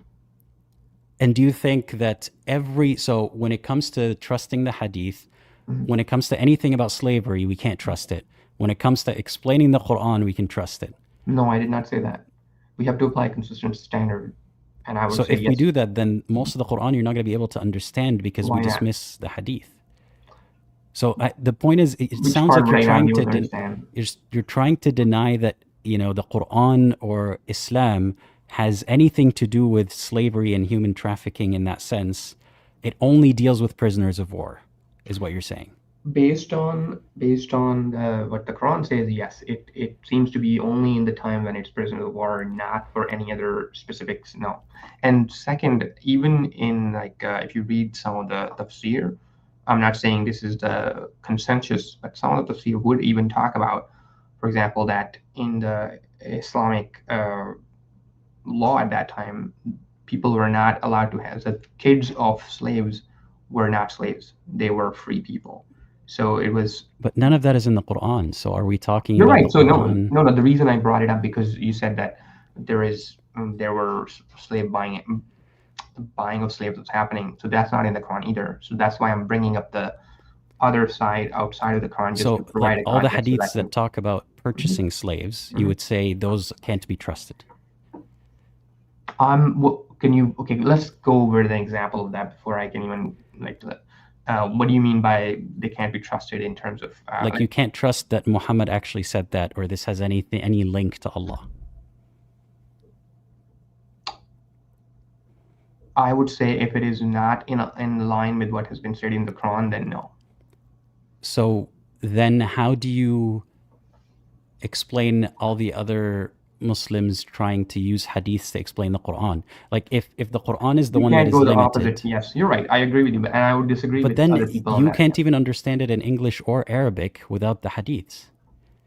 So this is, but I just, so I think maybe I should try to restate that. So For me, it's you're like, saying like whenever it kind of agrees with the Quran, but there are so many things that don't agree or disagree. How do you determine if that hadith is so can you give me an trustworthy or example not? before I can, yeah. There are so many random hadiths about random things Muhammad said that might not disagree with any specific verse in the Quran. Is that the criteria for whether or not this hadith was said? No, that's not the criteria if it was said or not. I'm not saying that's, for me, it's like, okay, anything outside of the Quran says that if it doesn't agree with the Quran, then it's not, I don't really care if I'm not going to follow it. Let's just go with that. It doesn't matter how authentic of a I guess narration or like historicity it has. It's more about if it aligns. But let's just say like the ones you said, let's say if they don't align with the Quran, but they also are not going against it. What should we do about both of these, right? That's the Yeah, question. like there's a hadith about how the permissibility to trade 2 black slaves for one, non-black slave. Mhm. That doesn't explicitly disagree with the Quran on anything, right? Why would it not disagree with the Quran and anything? Where does the Quran say you can't trade or buy slaves? But it does talk about equality for humans and all that, right? Yeah, but that's all vague nonsense, right? Like when it comes down to like the specificity, the Quran does not say you're not allowed to purchase other humans or trade humans. Mhm. So the hadith cannot be invalid based on the criteria that, if it disagrees with the Quran, it doesn't disagree with the Quran. Okay, but why should that be the moral standard? Why should what be the moral standard? The hadith in this case, like you're saying, this is. I'm not saying it should be, but I'm Mhm. saying like that is a description of what was happening while Muhammad existed and after he died. Assuming that was actually the case. Right. Assuming, yeah. So even if you assume it's not the case, Mhm. all the slavery that happened in the name of Islam since right after Muhammad's death Mhm. is all, according to your understanding of the Quran, a mistake. If it was not prisoners of war, Yes. right after. There was a lot of trading and breeding and That's all wrong. sorts of things. That's all wrong. That's wrong. So Allah did not think forward. Like he made this perfect moral guide, but didn't say, by the way, you shouldn't take slaves or buy slaves. The buying and selling. Yeah, why wasn't that written in the Quran? There's a lot of other things that would probably not be discussed in the Quran. Not every single. I mean, you're right. I guess it could have been stated. No, this is not some random topic that Allah didn't think to talk about. He mentions you can sleep with your slave, but forgot to mention permission. you shouldn't buy slaves. I mean, this is more of a permission, but I wouldn't say it's like a commandment specifically.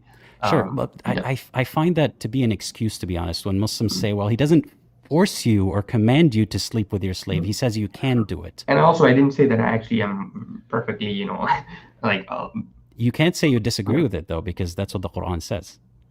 Disagree with what the Quran says? No, you're the right. morality of sleeping with a slave or a prisoner of war. Which is why I said it, like, for me, if it was at that time, when I see that if there were prisoners of war that were actually also women, if that doesn't apply today, where is that? Who says it doesn't apply today, though? The frustrating thing about this conversation is that you're willing to apply constraints to protect yourself from confronting the horribleness of the belief.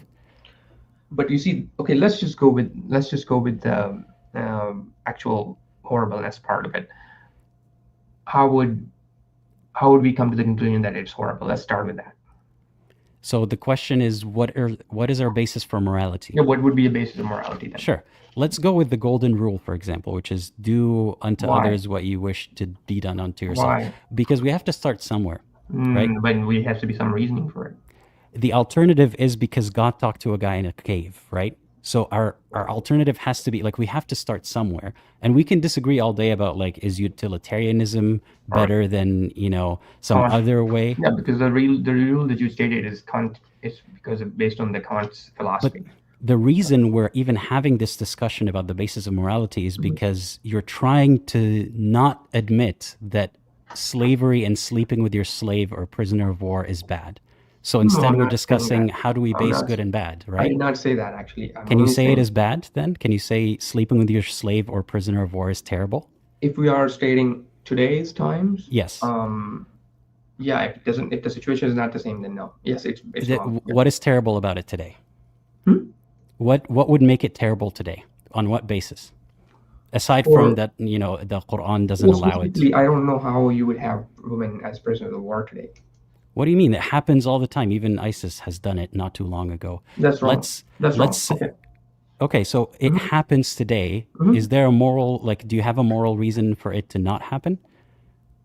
What do you mean? Could you explain that? You think it's a different time and all that. Like, say it happened today. Why do you think it's bad?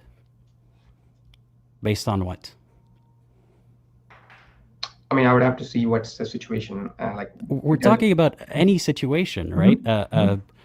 Some soldier took a woman who wasn't actually one of the soldiers or like the supporting team, took a woman from a village because, you know, her husband was one of the fighters, right? That's how it went in Well, Islam. that's not actually that's the case. You see, this is That is the case. But when these- when you okay, take let's- over a city. yeah, but but let's- even that's a good let's point. say it's That's a it's a good woman in the military. Okay, even if it was a woman in the military, you took over. You took some, you know, a military took the prisoners of war, that was men and women, and then took a woman to another room and wanted to sleep with her.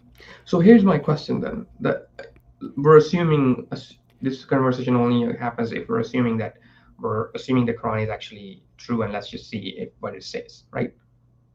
I mean, I'm trying to get to the bottom of like, how do you determine that something is bad, Okay. right? So let's go read. So if it is in Surah 2nd, I believe there are verses about which is really talking about like if there is peace from the other side, then you should be peaceful and you should stop fighting.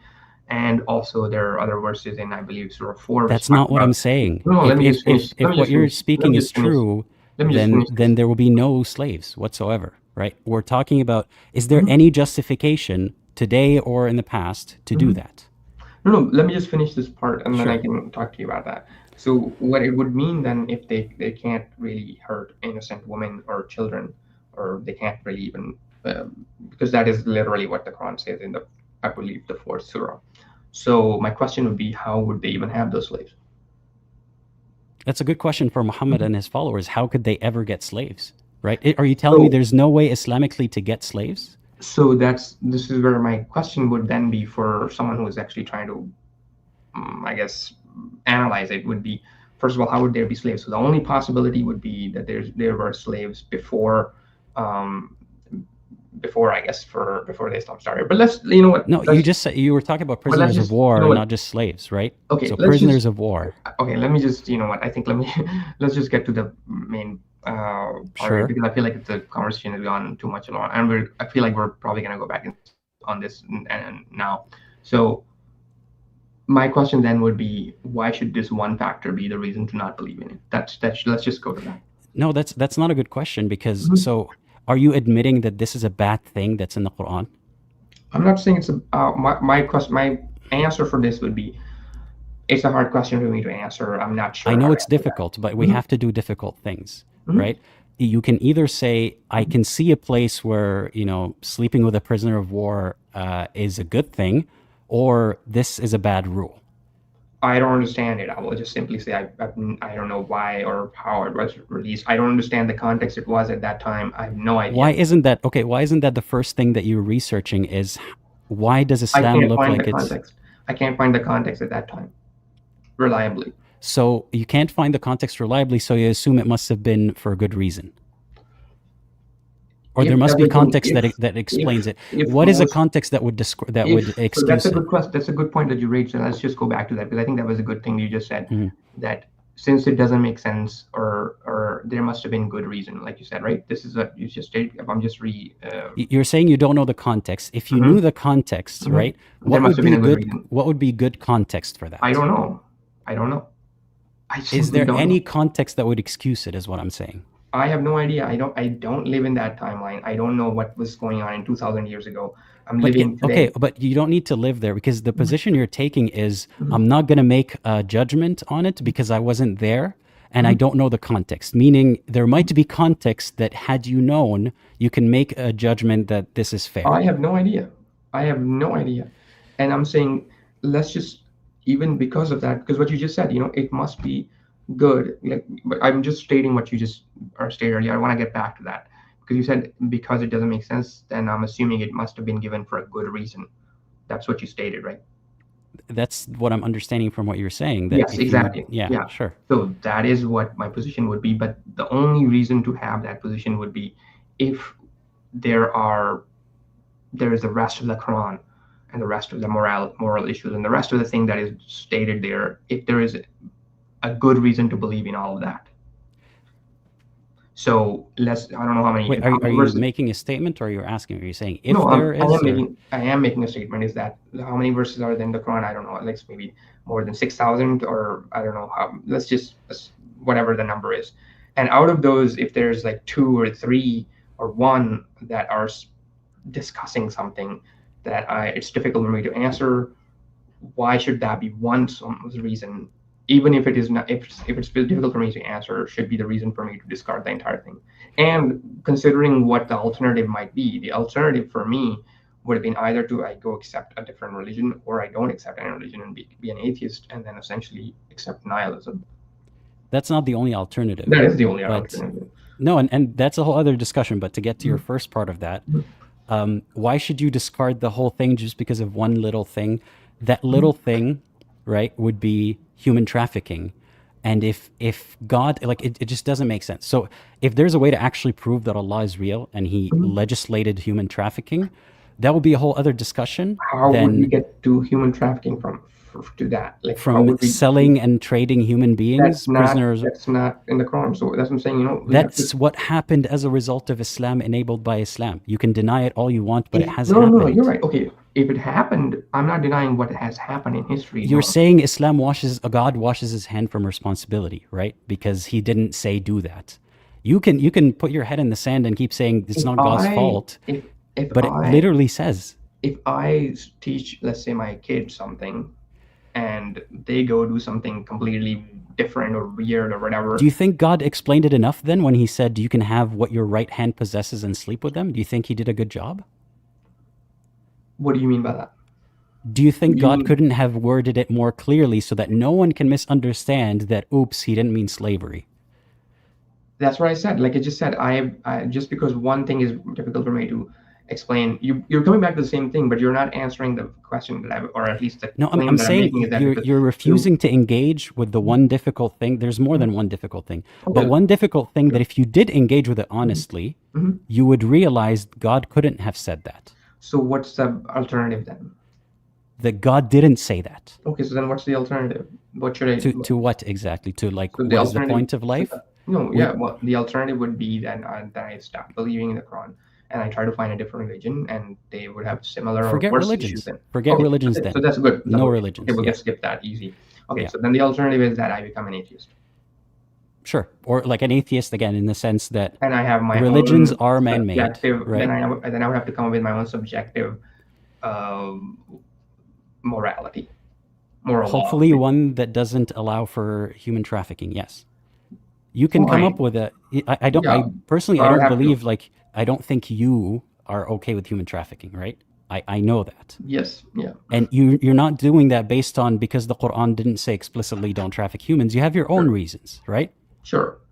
What are those reasons? Why do you think human trafficking is bad, aside from the Quran and the Hadith? I'm not sure why we are sticking to this one point. Because you're saying, what if the Quran is not the truth? What's my anchor? I'm asking you right now, why is human trafficking bad or slavery bad? Based on the society we live in today, based on the era that I'm living in today, where I've been raised up, yeah, it seemed like, owning or humans is wrong. So what is it about living in this era Mhm. that tells you that owning humans is wrong? Can you put more words to it? Okay, let's explain this further. So about the owning of that, let's go with this slavery part of it, which is what I started before earlier, is that we have to also know what was actually meant by slavery. But let's just go anyways. You know what?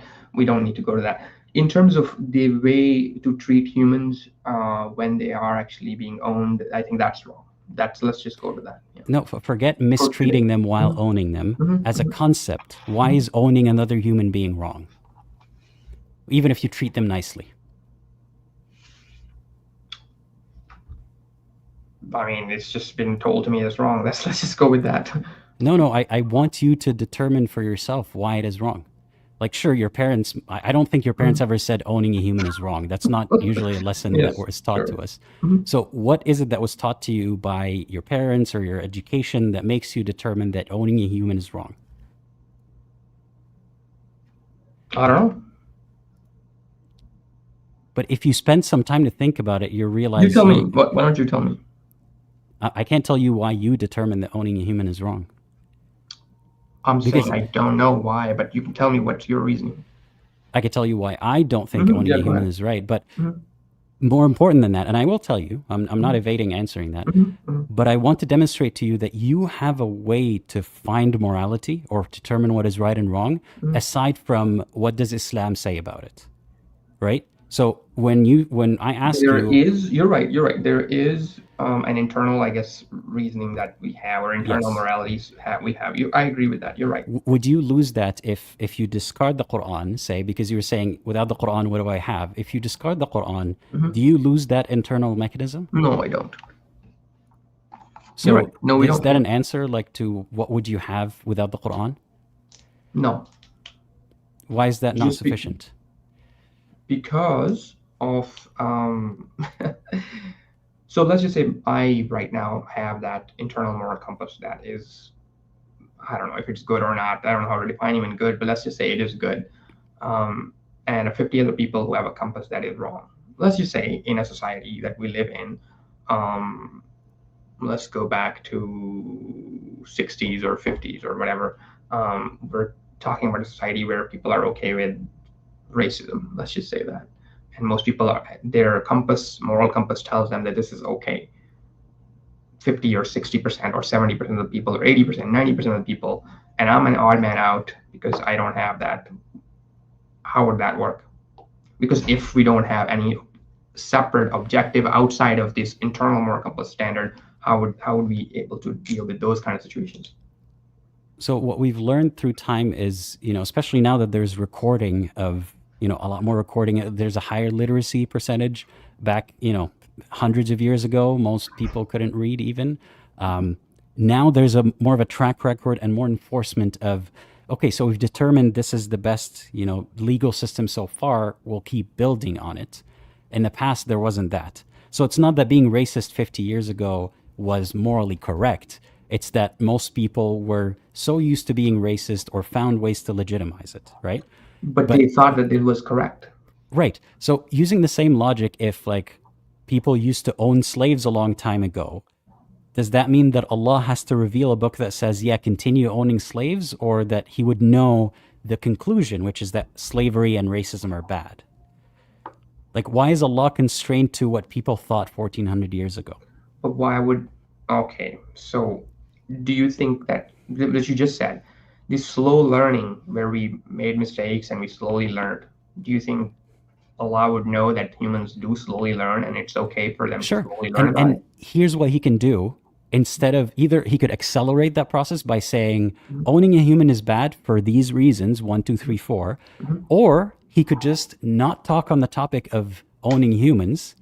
Instead, in the Quran, it says, yeah, you can sleep with the woman that you own and you can own slaves. Why did it not? Well, I don't know why if it did it actually lean ever into? states. I don't think it ever states that it's permissible to own slaves. I don't think it ever states that. I think you need to study Islam because you're in a deep denial of what is in the religion. No, I'm talking about the Quran specifically. I'm not talking about anything else. You're still in a deep denial of what's in the Quran. That's because we literally, okay, can you tell me where it is? It states that it is permissible to own slaves. I mean, if someone in the chat wants to look up the verse. Yeah, that would be great. If they sure. want to. What do you think ma malakat aymanakum mean? What do you think what your right hand possesses means? Oh, in this case, I think the assumption is that it's slaves, yeah. No, not the assumption. What do you think it means? Well, I'm assuming it. I mean, I don't know anywhere else to say this, but I think it means slaves. So is that not enough for you? Do you want more? Oh, so you think that's giving the permission to own? What do you think it means if it doesn't mean slaves? Why would it not be about, like, if you actually had slaves at that time, it's discussing that situation, that currently there are people so like grandfathered in slavery ownership? Like if you had slaves, it's fine, but you can't buy new ones? Is that what you're saying? To get rid of it slowly. But that's not what the Quran says. No, but it doesn't give you permission to go buy them. How well did that work, right? The Quran saying you can sleep with your slaves, but I think this is where of course we have the difference that you're saying that it didn't work well. That means it should be just it should have been clarified better. That's really what you're saying. There's so much more God. If this was actually God, what a failure! Why was it such a bad job of telling people that slavery is bad? But based again on the assumption that in the Muslim world, you think there was slavery all of the time in every single Muslim empire and every single Muslim country that was from the time of the Prophet? Why does it have to be either in every single one or otherwise it's not an issue? Because that means that there is definitely there was clarity enough for people to actually follow it What? in the right way. If you look into it, slavery in the Middle East as a result of Islamic slavery was worse than chattel slavery in the US. Sorry, could you repeat that? Islamic slavery, larger numbers of slaves historically than African Americans were enslaved and sent to the US. Way more. And you know what the difference is? Why there aren't as many, especially African slaves anymore in the Middle East? Because a lot of them were castrated. That is not Islamically dictated, by the way. I'll give you that. Sure. But that was part of it. A lot of them died in the process of being transported. A lot of them were castrated. And you could say, well, that's Islamic, that's not Islamic. Objectively, there's been millions and millions of slaves in Islam as a result of Islamic empires. Is that not a failure if God's intention was no slavery? Why would that be, again, his failure if he has already commanded and people can do whatever? Where does it say don't have slaves in the Quran? So again, my question, at the end of the day, it's insane to me, the amount of mind bending that you have to go through it's not about to say that. when the My Quran talks question- about slaves, it doesn't say buy them. No. It's That's not what you're about saying. that. It's not about that. My thing is that, again, we still keep coming back to this one thing, this one single thing. And when we try to talk about this part where, okay, let's just say we discard that and we do this internal moral compass, it doesn't work either. It doesn't work. We know that it doesn't work. Do you have no reason to believe that slavery is bad No, right that now? is not what I'm talking about. I'm talking about what I gave the example earlier, which is that Like we have you're enough saying, people okay, in a you're society- saying we can't trust people's internal moral compass because there are eras when it could be bad, right? Not errors. It can be bad all the time, every time. It could be bad every all the single- time, Yeah. but you have God explicitly saying, beat your wife if she disobeys, and explicitly saying, sleep with your slave, and you still give him enough, or give the book enough benefit of the doubt to say, well, we don't know what the context was. Did he actually mean beat? So we know, we have verifiable examples of bad morality, and your answer isn't, Assuming- maybe this guide is bad. Your answer is, I don't know what I'm missing. Assuming again that my internal moral compass that I have today is the same that people would have had the same moral compass. No, don't 2,000 years assume ago. that. Don't assume that. Is slavery is- bad objectively how do you- forever, how or do you like know just that? now? No. So how do you know that 2,000 or 1,400 years ago people had the same internal moral compass? I'm as not the saying one I they have? did. I'm not saying that. That's not at all what we're discussing. So then why would that be? Is slavery bad today? Yes or no? Yes, sure. Why? What's your reasoning for slavery being bad For the today? internal moral compass that it tells me it's not right. No, give me. I need a better explanation. It's not just No, your but that is, feelings. I'm literally telling you how I feel. Okay, That's it. can I attempt to give you an answer as to Sure, why yeah, slavery is go bad? ahead. Yeah. Because we have to By the way, presume I have to the. go for another meeting, so I'll have to come back later. But let's just finish this quickly and then. Okay, I'll wrap it up quickly. Yeah. We have to assume and give and enforce the right for every human to exist free. Right? That's something that we enforce and have to give and have to start from as a starting point. So no one deserves to be owned by somebody else. God never said anything so clear. God just said, here's, you can sleep with your slave, and in other hadiths and so on, here's how to trade slaves. So it's not just that you feel bad about owning another human being. You have no right to own another human being. Like I said, I'd be happy to come back and talk. But like I said, I actually do have to go for another meeting.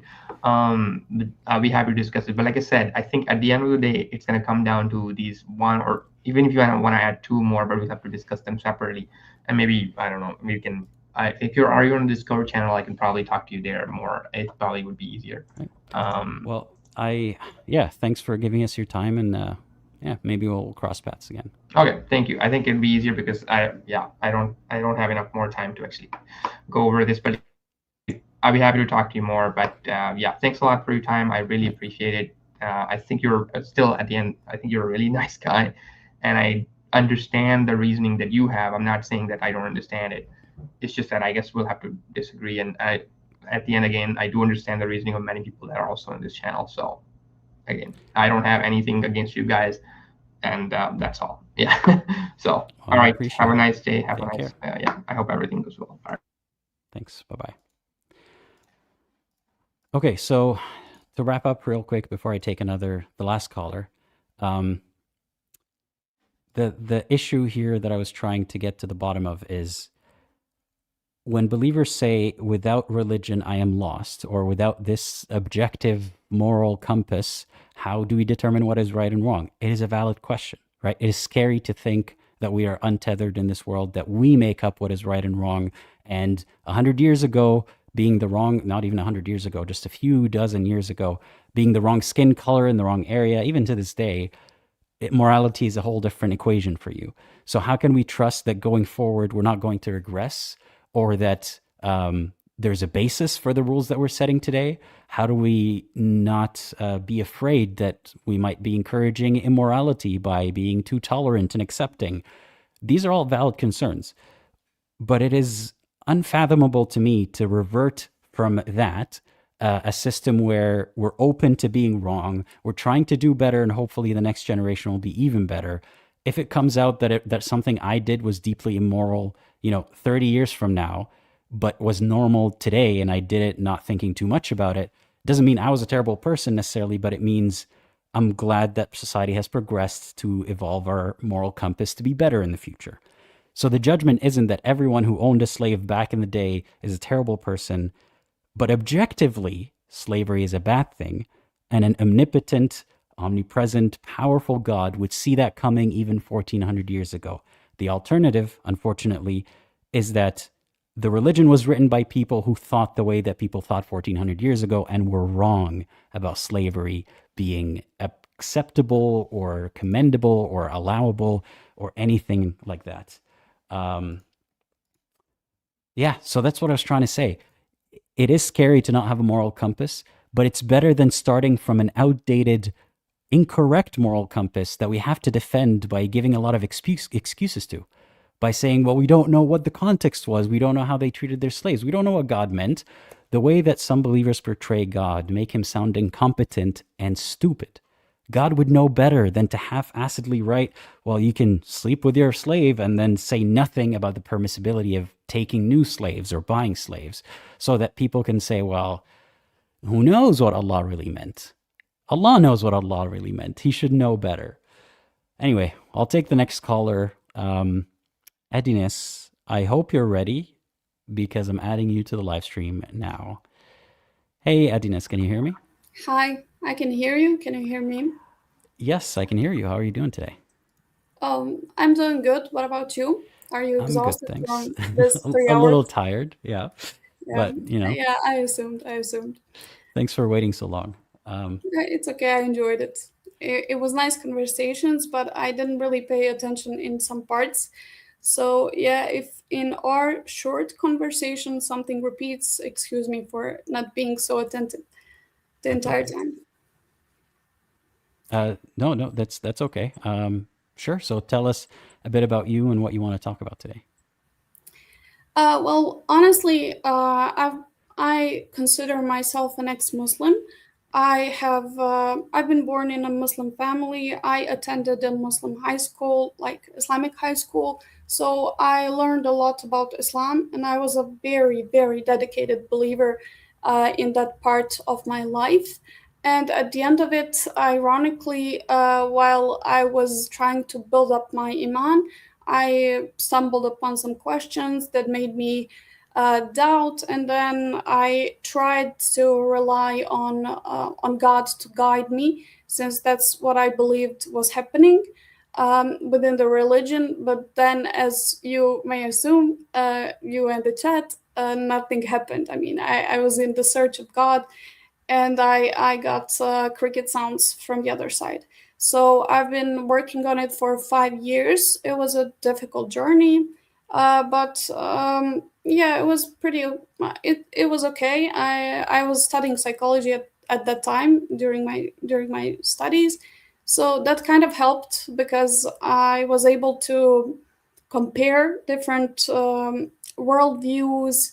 And luckily, I'm born in a European country, so it's not so hard for me to see different people's perspectives.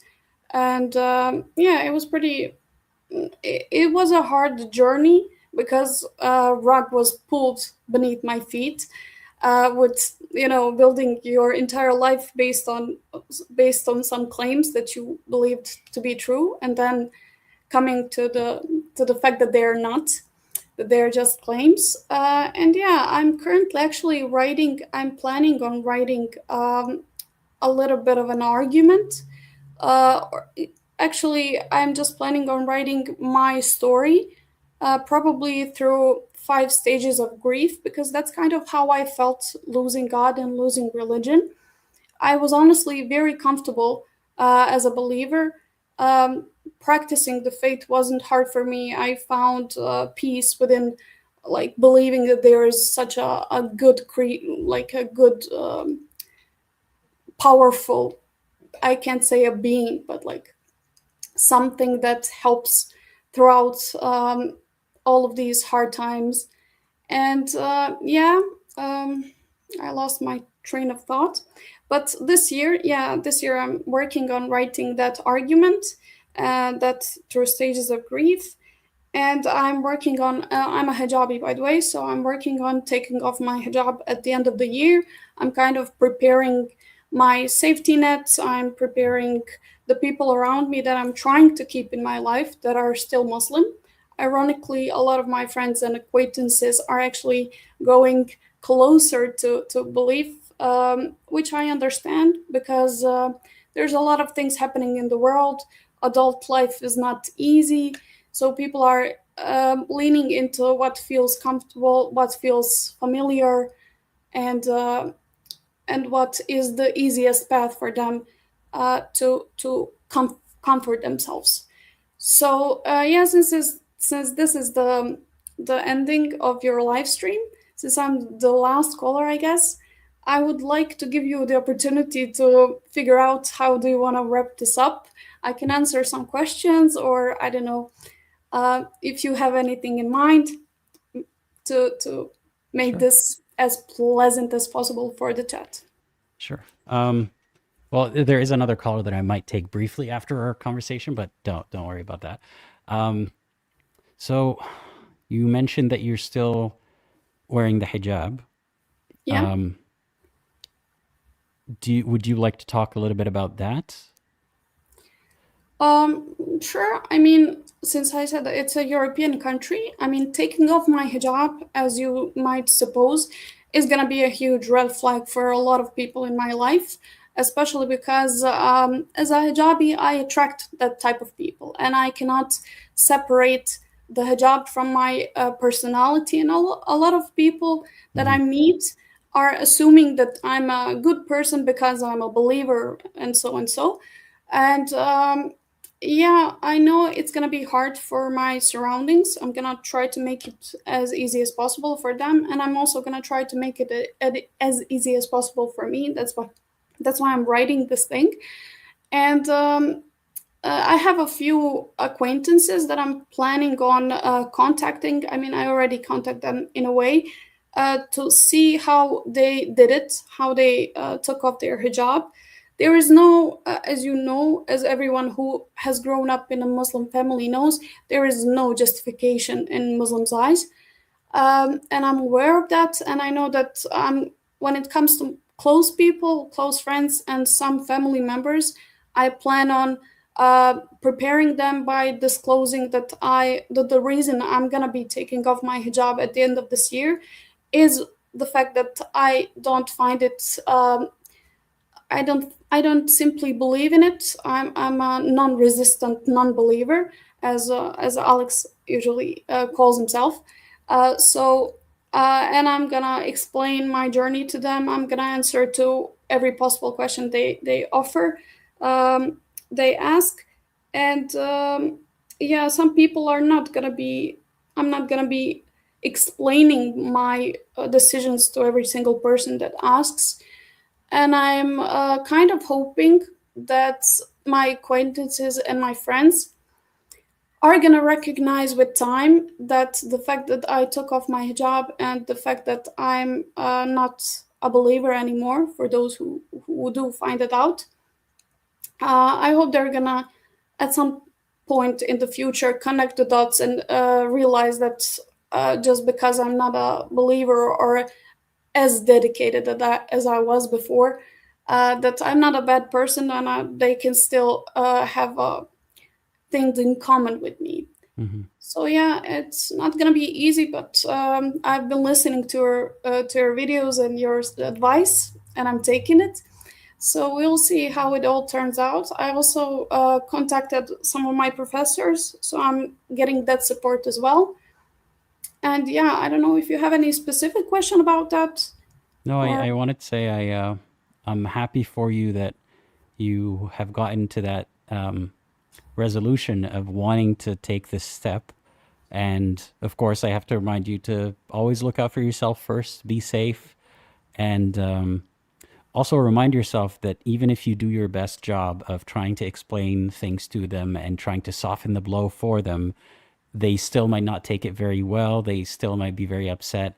And there's not really much you can do to completely, get them to be at peace with that. So just try not to get stuck in that, self blame and trying to think that maybe if I told them differently or maybe there's something I could do for them. This is primarily about you taking that step in your life, not about making them at peace with it. thank you for reminding me of that. I have been keeping that in my mind because I know I can't completely absolve that. It's been a 5-year journey for me. I know for them, accepting the fact that I'm not a believer anymore and coming to terms with that, and trying to handle all of these questions that I'm gonna be asking them, is gonna be hard for them. I don't expect them to accept it. I don't have any expectations, actually. I just have that hope in their humanity. And I also, when I was in these 5 stages of my life of leaving religion, when I was in my depression phase, I actually seeked out help from a therapist, and I've been attending therapy for a year at that time, and it really helped me. So I know that it's their process, and I know that I firmly believe that I'm capable of handling it, even though it might cost me my, I don't know, my social status. Like I'm lucky to be really nicely accepted and cherished and loved and appreciated, but by all of these people. And I know I'm probably gonna lose that, but it's okay. I can rebuild it, and especially with all of these people in the chat. And I have been in contact with some of them as well.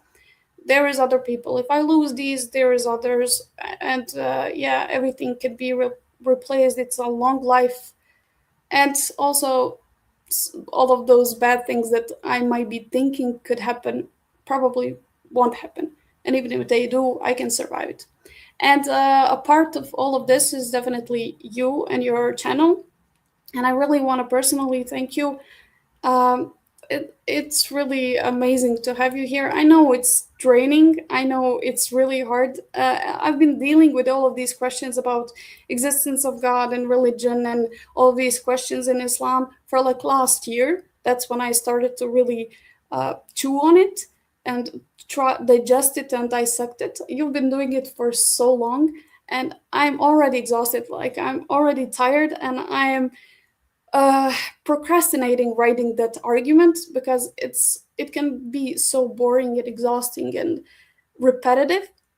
And that's why I really thank you for doing this for us. And it's really super valuable. I don't have really the words to describe it and to properly thank you on everything you have been doing for us. So yeah. Thank you for the kind words. And I'm just trying to do my part. And I'm sure in the future, you will be part of someone's, I suppose, recovery story as well. That's, just pass it on in some capacity. That's all you could do. I wish you the best with this transition. Again, always remind yourself that your well-being comes first, and you shouldn't be catering to people's feelings. You should be trying to be safe. So safety is number one. And I wish you the best. I hope that this is, the marker of a very great change in your life, despite the difficulty that it will bring at first. Thank you so much. I hope maybe in the future, since, as I said, I graduated psychology, I will be able to help people in a therapeutic type of way. And if that happens in the near future, I would be super grateful if I get a chance to collaborate with you in some sense. So yeah, thank you for this time and for these few minutes of conversation. I appreciate it. And yeah, maybe if you have the energy, you can take the last caller. Yeah, I will. Of course, have a great rest of your day or evening, and yeah, talk to you later. Bye. Bye-bye. I've seen some comments. I don't know if I want to highlight them that were sort of dismissive of the caller. There's a person called Fatifa saying, what was it? You chose to follow, what was it? I think the comment must have been removed. Something about, yeah, basically she wants to lose her parents and listen to strangers, bravo. And then what else did they say? Something about how transition reminds me of something else, demonic practice. You can tell that this person is really deeply, heavily indoctrinated by religion and culture around them. But this can be sort of self-imposed. You see, some people in the caller's position might be thinking, how could I do this to my parents or family members? How could I? But that's the sort of, that's how cults keep you in. That's how high control groups keep you in abusive dynamics, whether it's family members or otherwise. They guilt you, they blame you for other people's behaviors, for other people's feelings. I don't think the caller is trying to hurt anybody by being herself. And I don't think anybody here owes it to their family members or relatives or even parents to pretend to be something they're not. That includes gender.